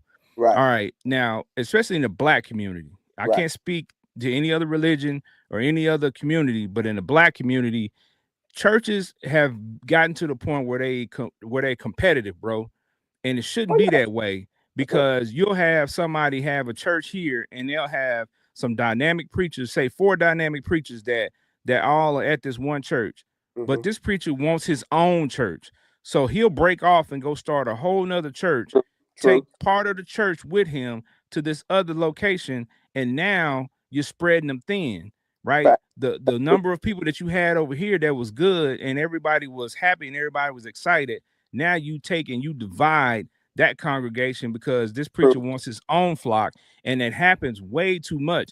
And I've seen too many times where preachers leave churches and go to start their own church, and they're not really ready to do that. They're not I really agree. set up to do that. They're not in a financial place to do that. But everybody wants their own because it's competitive, bro. I And at the end of the day, I think that's one of the biggest problems with the black, church community as a whole is it's competitive rather than people coming together to for a common cause. And in that sense, you end up with situations like this where he feels the need to have to get up and demand money and be stern and talk to people in a way that, what I'm saying, is not seen as, what I'm saying, very receptive you right, right. But because he the feels thing, like he has to get this done. And like I said, I still believe that there's a more constructive way to get it done and still not seem like you are talking down to people. no, I agree. And like I said, I agree with him saying he was a bit stern. I get it. He has a recap video on it. So I Yeah, I get it. seen that too. And I get it. I get it. I understand it. And so the difference is that in this case, again, he's not raising it for himself. He's raising it for the PAW, the Pentecostal Assemblies of the World, which again, you bringing up the point, people branching off, yada, yada, yada. But in this case, he actually left his church. He doesn't pastor his church anymore. He paid the mortgage off. He left the church with over 6 figures in their budget so that he can actually travel, sing, preach, and do those things. So for him in this space, totally different cause because he's not in that situation. He's a famous gospel preacher that if he shows up, he can help a struggling congregation, struggling jurisdiction, raise money because again, the average pastor has about 75 members. The average pastor doesn't have money flowing in like that. So you put these conferences on to actually assist and help. And like you said, you're bringing in, somebody with a little bit more clout than you. This is funny. I used to say this all the time because in my local congregation, when I was preaching, I could get 100, 200 to show up. but all that 100, 200 wasn't given. So I get pulled in the back. Like, we just had a great service. You preached heaven down, but son, we only raised $500. And the sad reality of it is that if you bring Benji to your church, you're gonna raise about $500. But if I tell you Marvin Sapp is coming, or Bishop Noel Jones is coming, or Bishop McClendon is coming, the offering gonna be 100, 200,000. You get what I'm saying? So it's a numbers game. Yes, there's politics involved, and it can get tricky. But truth be told, you ain't coming to spend your money to come hear Benji preach, and you ain't finna drop 5,000 for me to come hear me preach. Well, It, it, it's sad. he said it costs to sit up there It in does. those seats, but here's Yeah, the they thing. was required to give 100. Here's the And thing. Here's the and thing. it's $100 or $20. Man, I've said to me, I need you to. We need $1,000 from you. Every minister on the staff need 1,000. So that was easy work to hear that from me.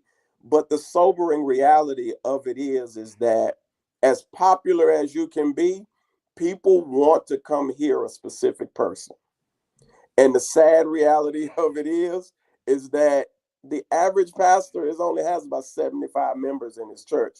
And trust me, they ain't raising money like folks think they are. So in a lot And of that cases, goes back to what I just said. They shouldn't have a church. They should be getting with somebody else and building a church that's viable in a community setting. right. And that way they won't have to worry about trying to utilize only 75 members and trying to pay, $5,000 a month, church note, and this big old church, and it's only a handful of people. That Right. don't make sense. So Yeah, at the end of the day, that's tricky. That's tricky. it's too much competitive, things. It's too much competition going on in the church, and Right. I think that needs to be something that people really sit back and reevaluate within themselves, the leaders of these churches and things like that.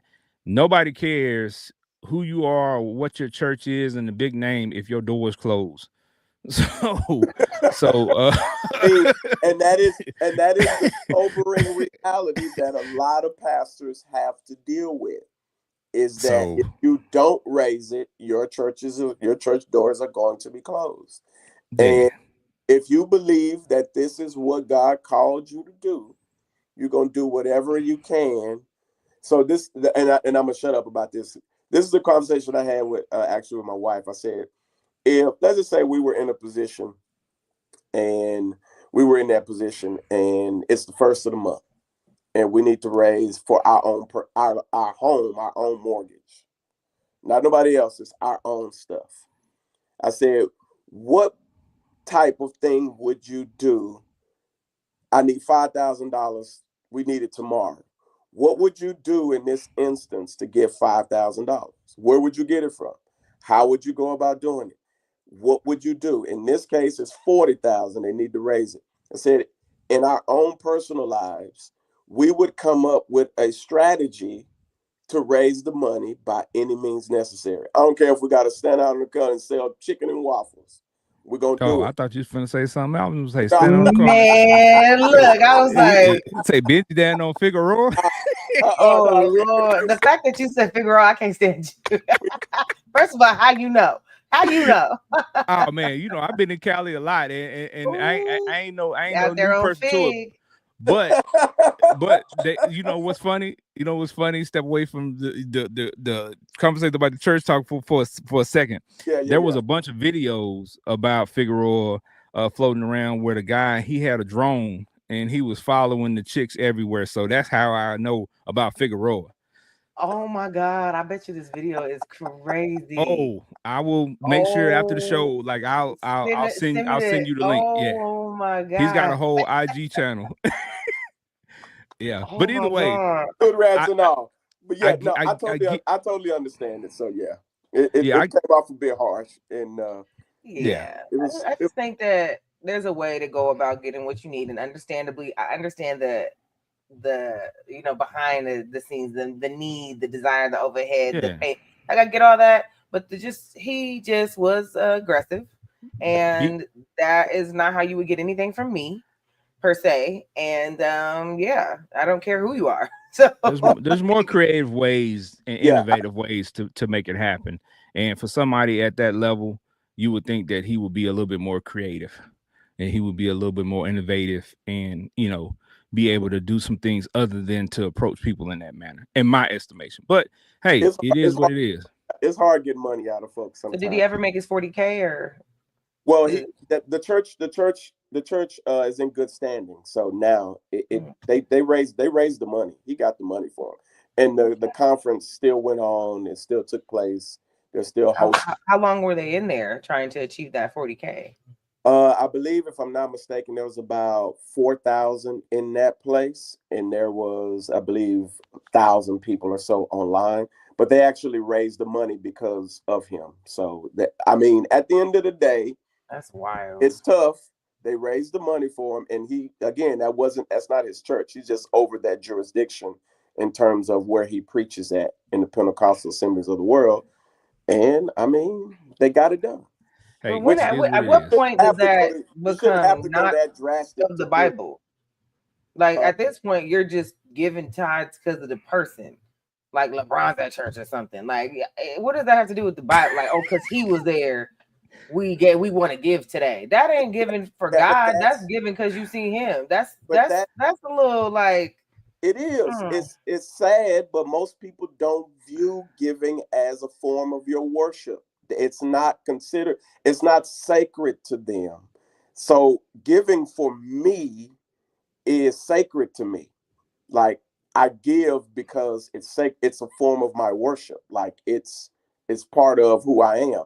So regardless if you ask me for 100 or 500 or 1,000 or whatever, if I can give it, I'm going to give it. No Q&A. You ain't gotta, that's just how I float with when it comes to giving. I'm not tripping off of it because I know for a fact I've been blessed by being a giver. But everybody doesn't have that mentality for two reasons. One, they haven't been taught that giving is actually worship. And then, second of all, it's not considered part of something that you grew up really having to do. So, Man, some of these people so just don't have the money. yeah, They just ain't got the bread to do it. That's why I'm just And like, but and they most gave people, what they could give, and then you're what if made that to was gas feel. money? That's what I'm saying. You made to feel less than because now you're asking me for additional, and now you're saying basically if I don't give this, then I'm being looked down upon. You're saying come up to the front, bring the baskets up to the front. I want to see people, and when the people And get that's up to not walk even up in the there, Bible. it's making the people who can't give feel less than because they're like, dang, people looking around to see. Oh, I'm gonna see Absolutely. it. See who I'm gonna didn't see get it. up so they could Yeah, talk yeah, about exactly, Sister Wesley that didn't exactly, come up here. And but we see her in her new Tesla. And like, you know, exactly. come yeah, on, man.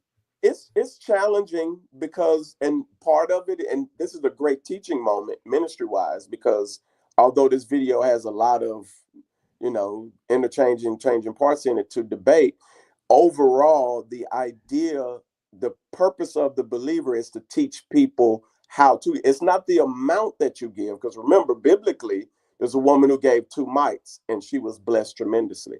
It's a matter of the heart, but it's part of your worship. So no matter what you give, if you're in this moment and there is a teaching moment to teach you, like, we give unto our God. We give to keep these doors open. We give so that a soul might come in and be delivered and be saved. This is why we give. And I thank God for the people that gave and sacrificed so that I could go through the doors of the church and be blessed and receive. So it's a teaching moment nonetheless. And for me, that's the great thing about it for me, is that you can actually teach, but you have to teach it correctly. And at the end of the day, all of the error that was tied to it. If you're a solid preacher, if you're a solid teacher with the scripture, you can teach it properly and then win over a person and teach them honestly what giving is actually about. But All right, so that's so do what Benji's saying, but at the same time, use your head. Don't be giving at the church over amount that you can't. You trying to keep the lights on at the church, and then you get your own light shut off at home. Cause guess what? The church ain't gonna pay for your light bill. Well, most of them do. If you're I'm telling you, I done seen people have this Yeah. exact situation. Yeah. They gave their money at church, and the church would not pay them, would not give them money to keep their lights on. So Right. there's a lot of different little nuances in there, but use your best mind, pray about it, and trust your head and your heart, and be led by God. At the end of the day, because everybody gonna have their own view or their own way they want to do things, but if you want to get up and leave and they didn't close the doors, get up and leave. Man, And if the usher don't let you out, fight them. I was just gonna say, hit him with the little basket. So, well, the whole close the door thing is for security purposes. Just a FYI. Yeah, just so people won't heist out with the If you baskets. about to raise $40,000 and anybody can walk through, like, and remember, ain't no security at these places, so you got to be careful. So that's another story. That's another story. All right. Okay. All right. All right. So we got a couple of questions we want to ask before we get ready to wrap it up. This will be a quick one because you can only give one. You can only give one answer to this question. It's gonna be quick, right? What celebrity do they say you look like? You can only give one answer to this. One. Benji. For me. Benji, go ahead. One celebrity that they say you look like. Freaking Method Man. I have to agree. We've said that countless times. Mini Meth. I had a lady in my shop. I said, hey, we just got out of rehearsal last night. She's in there getting her hair braided, yada, yada, yada. Shout out to my braiders. They the dopest, right? So we in there, and then she got a client in there, and I was, we just chopping it up, asking the ladies how they doing. And the lady is staring at me, and I'm like, yo, like, do I got like a booger on my face or something? I'm like, what's going on? And I was talking to the braider, and she was like, I was telling her because I'm trying to get her to come sing in my church and so forth. And I'm like, man, we just got out of rehearsal last night. It was fire, yada, yada, yada. She's like, are you related to Method Man? And I was like, what? She needed to know the truth. She's like, he's a miniature version. Miniature version. Yeah, mini man. I've been getting that lately, and it ain't going nowhere. So, but Mini Meth. I was gonna say mini Meth. Yeah, Mini Meth. That's his name, Mini Meth. All right, Trish Michelle, what you got? I get Meg Thee Stallion all the time, no matter where I go. That's where I get it all the time. No comment from me. I ain't saying nothing. I mean, okay, we're just gonna take it. I get you, Benji. I get you. I'm reading between the lines here. Say nothing incriminating. I'm not reading between the lines leave it there, but okay, yeah. For the people out there, if you are trying to substantiate the claims of Meg Thee Stallion, you can go to her IG and you might get clued into a little bit of the reason why they say she, like Meg Thee Stallion a little bit. Yes, but I would say, right. Well, maybe like Teflon Don or whatever. Okay. But Teflon I'm gonna have to go back and who that? I'm gonna have to go back and check out some of those pictures. I'm gonna have to go back and check out some of those pictures. For me, it's easy. For me, it's easy. It's very easy. Oh yeah. Everywhere I go, from the time that Straight Outta Compton came out, people literally would stop me in the stores and ask me, am I Suge or am I the guy that played Suge in Straight Outta Compton? So I either get those, and I still get those to this very day. Dang. Everywhere I go, people are going to stop me and ask me, are you the guy that played Suge in Straight Outta Compton? I can see it. Totally. I mean, still. Yeah, I just laugh. I got a picture of us when you came to Cali, like the first one, like several years ago. Yeah. And I posted it and everybody was like, I was like, the homie Suge pulled up on me. They was like, yeah, man, that ain't no Suge, right? But they was like, that might be his. That him for real? They couldn't tell the difference. So it was hilarious. But you know what's crazy? I say your name is Teflon Don. That's my bad. That's the name, Teflon. Yeah, I know who you're talking about. But yeah, man, it's funny to me that people will literally stare at me in the store, and the first thing they usually will say was, "Have anybody ever tell you look like Suge Knight?" All Yeah, the time. your height don't help either. Like you just Yeah, I know. Right. I you know. get And you give off Suge just the just whole up there like nine, the it's whole just nine. yeah. Suge is six. Well, Suge is actually 6'3", like 320. I'm 6'5", Yeah. 300. It's close enough. And when people see the stature and they see the beard, they see the bald head, they just like, it's just too many similarities here. Like Yeah. y'all related or something because y'all look too much alike. So it's pretty funny, man. But I Right. ain't gonna lie, I've taken advantage of it countless times. So shout out to the Hey, folks. I mean, Got we go to Vegas. You already know who we free, about to huh? say we with. I did. I'll tell you the story real quick. I went to Vegas right after the movie Straight Outta Compton came out, and I definitely parlayed my looks into some free stuff. At that time, One Oak was still open, and One Oak is one of the big popping clubs in Vegas. And we ran into the guy at Caesar's Palace, and we were actually at the cigar shop where Suge actually buys his cigars when he's in town. And if you're not familiar with Suge, the real Suge, he is from Las Vegas.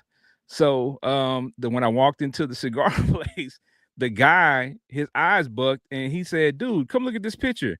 This is me and Suge. You look just like him. That is crazy. Y'all are the same size." He said, "I tell you what, buy a cigar and wear those shades, and I guarantee you it'll pay off." He was not lying, because when we left there 5 minutes later, we run into the promoter from One Oak, and he says, "You know what? You look just like the guy from the movie. How about you come to One Oak and we're gonna comp everything? Y'all just come. We'll give you a section. We'll give you But they gonna be bottles. like, we got Suge Knight in it. We well, not that. We got the guy that played Suge Knight straight out of Compton. Oh, Yeah. right. So yeah. So yeah, we parlayed that, took some pictures. So shout out to the people who asked for pictures. You know what I'm saying? Probably looking at the pictures and can't tell the difference. Any, because if you see the guy from Straight Outta Compton, On and we look eerily similar. I had to ask my dad a little bit of questions, because I'm like, wait. How how do we look this much I'm alike? This is saying crazy. giving a little, Yeah. So, but nah. But it's funny when you have people who say they look like celebrities, but there are some people who say they look like celebrities that don't look like them at all. Right. Shout out to my homegirl who says she look like Beyonce. You have a homegirl that says that? We gonna move on. Yeah, no, yeah. She said that, and it was kind of disappointing. I was like, of all people, that's who you pick? Nah, No. stop it. I didn't say nothing to her. I just said in my mind, I was like, stop it. Oh. I don't do it. Don't do it. That's All right. Well, we got one more question, and it now it might take us a little bit to break this down, but hopefully not. And I've been wanting to ask this question, but I needed to have Trisha Michelle present to ask this question. Now, we don't have to go real deep. I'm so worried. Have to go real deep on it. I'm so worried. We don't have to go real deep on it, but it's a serious question, right? Because some stuff that we have seen on social media, some stuff that we have seen in the world. So I wanted to ask this question. So audience, please chime in. This is going to be the last question of the night before we wrap up. So please chime in. Is masculinity dead in America? Because, and the reason why we started talking about this is simply because everything that you do as a man seems to be too manly. And, we're not even going to talk about the toxic masculinity, topic that people were this made up thing that people talk about. But it's like everything that you do or that we were taught to do as a man is being ostracized, is being questioned. And it's like, dude, like, how are you supposed to be a man when the stuff that you were taught that makes you a man by action, by deeds, by services, and things that we were taught and ingrained in us to be a man is being questioned? Right. It's crazy, right? Like simple things like opening the door for a woman. You will have a woman tell you that's giving gay, because you holding doors. I've heard some of the most outlandish stuff. Yeah. I ain't gonna lie, I have, yeah. So I'm like, is masculinity dead? Because, and I say this too, I I saw the picture of, I know you've seen it. Everybody's been on social media for a while. It's been floating around for years. It's a picture of a guy who daughter had wanted to take a picture with a tutu, and he took a picture. He put a tutu on and took the picture with her. And people were going back and forth in the comments on these pictures and many posts that I've seen of this same picture. And people were actually going in on guys who said, "No, I would never wear a tutu." So they were like, "Well, you wouldn't do that for your daughter. You wouldn't do that." I'm like, wait a minute. Since when is it okay for a guy to wear a tutu? I don't care what's going on. My daughter knows I love her dearly with everything in me. There are certain things innately in me as a man that I'm just not gonna Not do. gonna facts. Yeah. I mean, I think the problem is, like, if that man wants to do that and that's what he wants to do, that's on him. But at the end of the day, I think there's too many people trying to tell somebody like what they're not comfortable with is wrong. Who the heck told you that you are the person that can state what's right or wrong? If this is what this man does not want to do, and that's not for him and not within his comfortability, that does not make him less of a man because he doesn't want to put on a tutu. Like, he don't want to, he don't have to. Now, the one thing I did see on this podcast, I can't credit it because I can't think of it. It's a clip I seen. There, the guy said the problem with men right now, or the problem with this whole masculinity thing, is we got women telling men that they aren't man enough or masculine enough from women that ain't even been raised by their own daddies or have their own daddies in their lives to even know what it's like to have a man around to actually be masculine or to be that. And here you are telling a man how to be a man. Shut your mouth. You don't even know what is masculine. And your masculine self half the time. Why don't you sit down so that the man can do that? So when I seen that clip, I was like, ooh, facts. Like, Yeah. I'm sorry. Like, that's very true. Because all y'all out here don't even know, focus on just being a woman. Because that's what y'all need to focus on. You too much up in men's business on how to be a man and dictating to the man how to be a man. You ain't even focused on how you need to be a woman and how you're supposed to handle the household and how you're supposed to be doing things. So you focus on this so-called soft era that you don't even know what it is. You focus on that.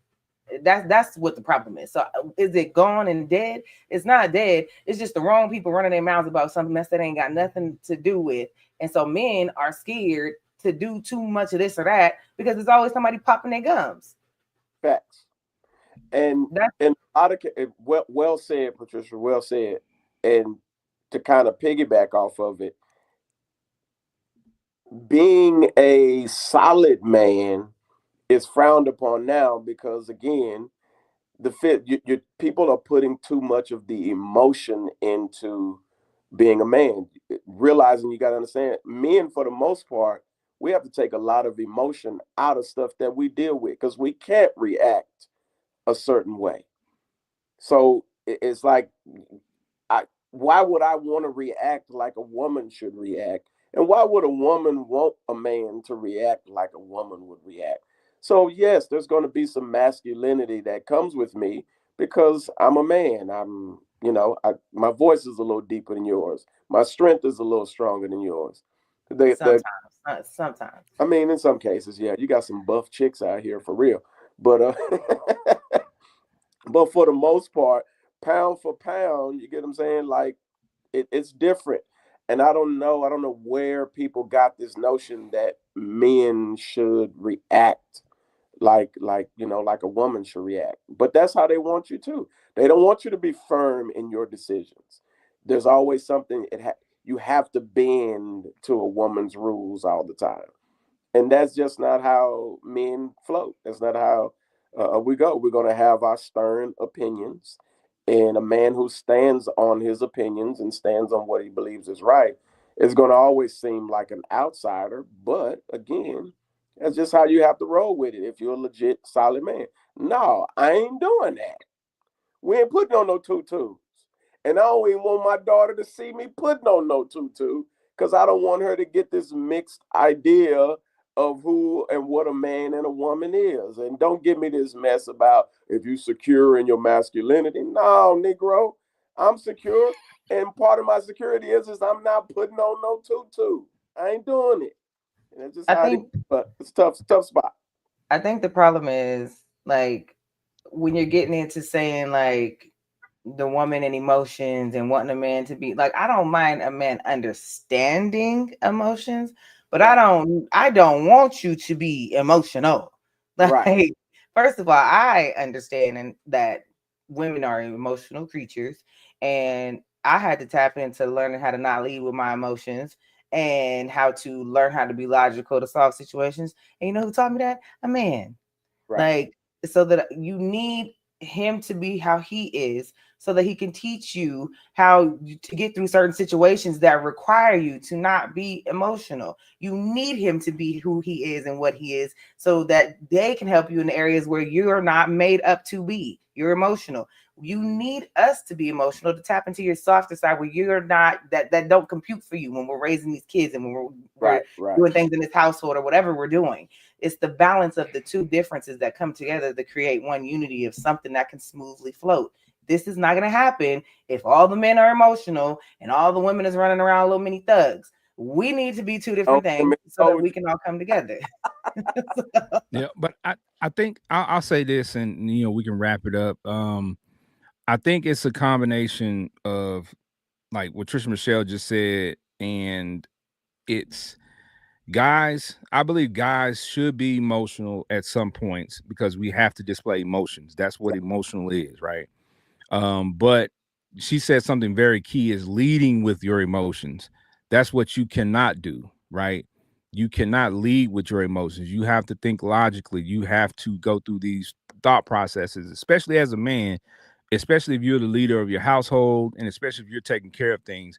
There's just a different approach you got to have to it, and there's a different expectation for you as a man in society. And I think we've had many conversations about gender roles and societal norms and things of that nature. But at the end of the day, it's really going to boil down to you and how you want to run your household and how you want to run your life. Right. But as they say, for me and mine, we're gonna be, what I'm saying, kind of traditional in our approach to things because I'm gonna be a dude the way I was taught to be a dude, the way I was raised to be a dude, and that's just what I'm gonna do. I'm Right. with So love. Would you say whatever you that? want to do is up to you. Yeah. Yeah, I I don't will love a woman. yeah, I don't want none of that over here. So you can All open the right. door. You can smoke hookah. You can do whatever it is that you do. It's not gay. You can smoke Like hookah? Listen, Smoke like hookah? I'm sorry. Yes, I'm sorry. I ain't smoking no hookah. I ain't doing it. and that's your personal preference, but you're not gay to me just because you do it. Like Yeah. I'm just like I don't know. There's It just Say don't say seem say say say smoking hookah is not gay, but if you do it a certain way, you can't appear to now be that's that way. different. If half the hose is down back. your throat, we have a problem. Back. Like We ain't even if your tongue is coming out to the Negroes blowing now I smoke. might Like, now if I'm looking like listen, man, it's just some things just don't fit. that's Uh, different, but all right. If the yeah, glove don't fit, you must have quit. You must quit. You must not quit. Just quit. It's you just must quit. Period. How about just that? stop. Quit. Quit. Yeah. All right. Y'all, we've had a great time on this episode. We talked about a lot of great stuff, talked about a lot of great topics. We hope you enjoyed. We hope you were able to gain some new perspective, think about some new things and carry these conversations on in your personal lives with your friends and your family and things like that to continue to move forward these conversations and these topics. So before we get up out of here, Trish Michelle, talk to the people, let them know where to find you at, and leave them with a final thought. You guys, I finally remembered my screen name for sure. Trisha Michelle _TM all over all social media platforms. That's really what it is. Um, yeah, TikTok, all that good stuff. But some good words. Let's see. Just be you and stop listening. You know what? Stop letting social media tell you what is right, what ain't right, what you should be doing, how you should be doing, and then stop letting these pastors tell you that you can't leave and you got to give all this money right now too. You stop all that. You you live your life according to the way that you and God have your relationship, and you live in that and you believe in that, and you find great faith in that, your relationship with God, first of all, because you have it and you pray on that. Let me get Look, that 20 watch. listen here. I'm gonna give it to God. I'm giving it to God right here, and we're gonna keep it pushing. And as far as everything else, like, just be you, be living you. Stop letting these stupid women tell you what it is to be a man, and stop letting these stupid men tell you what it is to be a woman. You worry about yourself, and we're gonna worry about ourselves, and that's what it should be. And yeah, Fiyah Session every Tuesday, so follow us. You following me, you following us. Them, us, Facts. we, yeah. Yeah. Hilarious. All right. Benji Banks, the man, the brand. Talk to the people. Let me get that 20 up out y'all real quick. I'm talking about you're gonna be all right. You gonna be, Pass the collection plate. let me Lord. you can let me hold that. Let me hold 100. You'll be all He done right. locked everybody in the house. No. Matter of fact, don't pass it. Just come on up to the front. You're gonna have to come on up up here to and the see front. me to He put it done in locked there. everybody. He done locked everybody in the house. Don't none of y'all leave this house. You ain't leaving this house till I can get this money. Run your pockets. Hey, yo, man, listen, man. Y'all can find me every day at my beauty supply shop. You can find me on social media, Benji Banks. You can find me on Instagram, BRB, if you 4701. If you want to see me on Sunday morning, the praise team, the worship team, the choir, we are rocking and we killing it. So come by, check us out. Yes, you can follow me and I'll give you the information. You can find me on there. Find me anywhere where I'm posting content, putting stuff out there. Explaining things, going over things, whatever you need. I'm a shotgun shells gonna shoot, and we're gonna hit every direction that we possibly can. So follow your boy, follow the Fiyah Session. Y'all keep getting these invites because I keep sending them to you. Keep pulling up on the invites and invite your friends to come watch with us. And in closing, saw a dope story about LeVar Ball, who just recently had his foot amputated. And he talks about in there how they had to give him blood transfusion, how they had to go back about 4 or 5 times. And when he got out, of course, he recovered. And it's all because of his diabetes and stuff like that. When he came out and they interviewed him, he said one of the things, he thought he was out of here, but he said one of the things that fueled him was his boys. Seeing his boys play ball, seeing his boys, all the work he put into them from a youth up until now, to see them successful is what drives him. And I can respect that. To see all 3 of your boys who you put all your time, talent, effort, fussing, arguing, all of that stuff into, and to see them successful, and for him to come out of this amputation situation and still be encouraged to see his boys, to me was super dope. So continue to support, good fathers, good people out there. So That's what's up. That's what's up. Y'all, I don't got too much to say. They done said it all. We didn't say it a lot this episode. But I will tell you one thing, man. I echo Trisha Michelle's sentiments, man. Do what you want to do in life. If you want to draw your hairline, draw your hairline. If you want to put a perm on your beard, put a perm on your beard, man. If you want to rock a boosie fade, ladies, rock a boosie fade. Don't let nobody tell you you can't rock a boosie fade. And put some lines on the side like Michael Irvin if you want to. Do what you want to do. It's your life. It's your dome. Do what you want to do with it. All right. Y'all can catch me at Big Ken on Fire on all social media platforms. Y'all can go to social media on Facebook, and it's Big Ken on there. You can search my government name, Kenneth Boston. I got a lot of followers. I tell a lot of jokes. I'm not going to accept your friend request, more than likely, but you can follow me there as well. Got a lot of good stuff that I post on a daily basis. Y'all can definitely follow the Fiyah Session on all social media platforms. Go to YouTube, hit that like and subscribe button on the page, and make sure you hit that bell notification so you won't miss an episode or short or any content that we provide to you.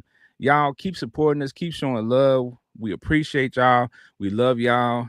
Y'all already know it's the Fiyah Session. Peace. holla. Thank you for joining us today. Please follow us on all social media platforms. Just search Fiyah Session.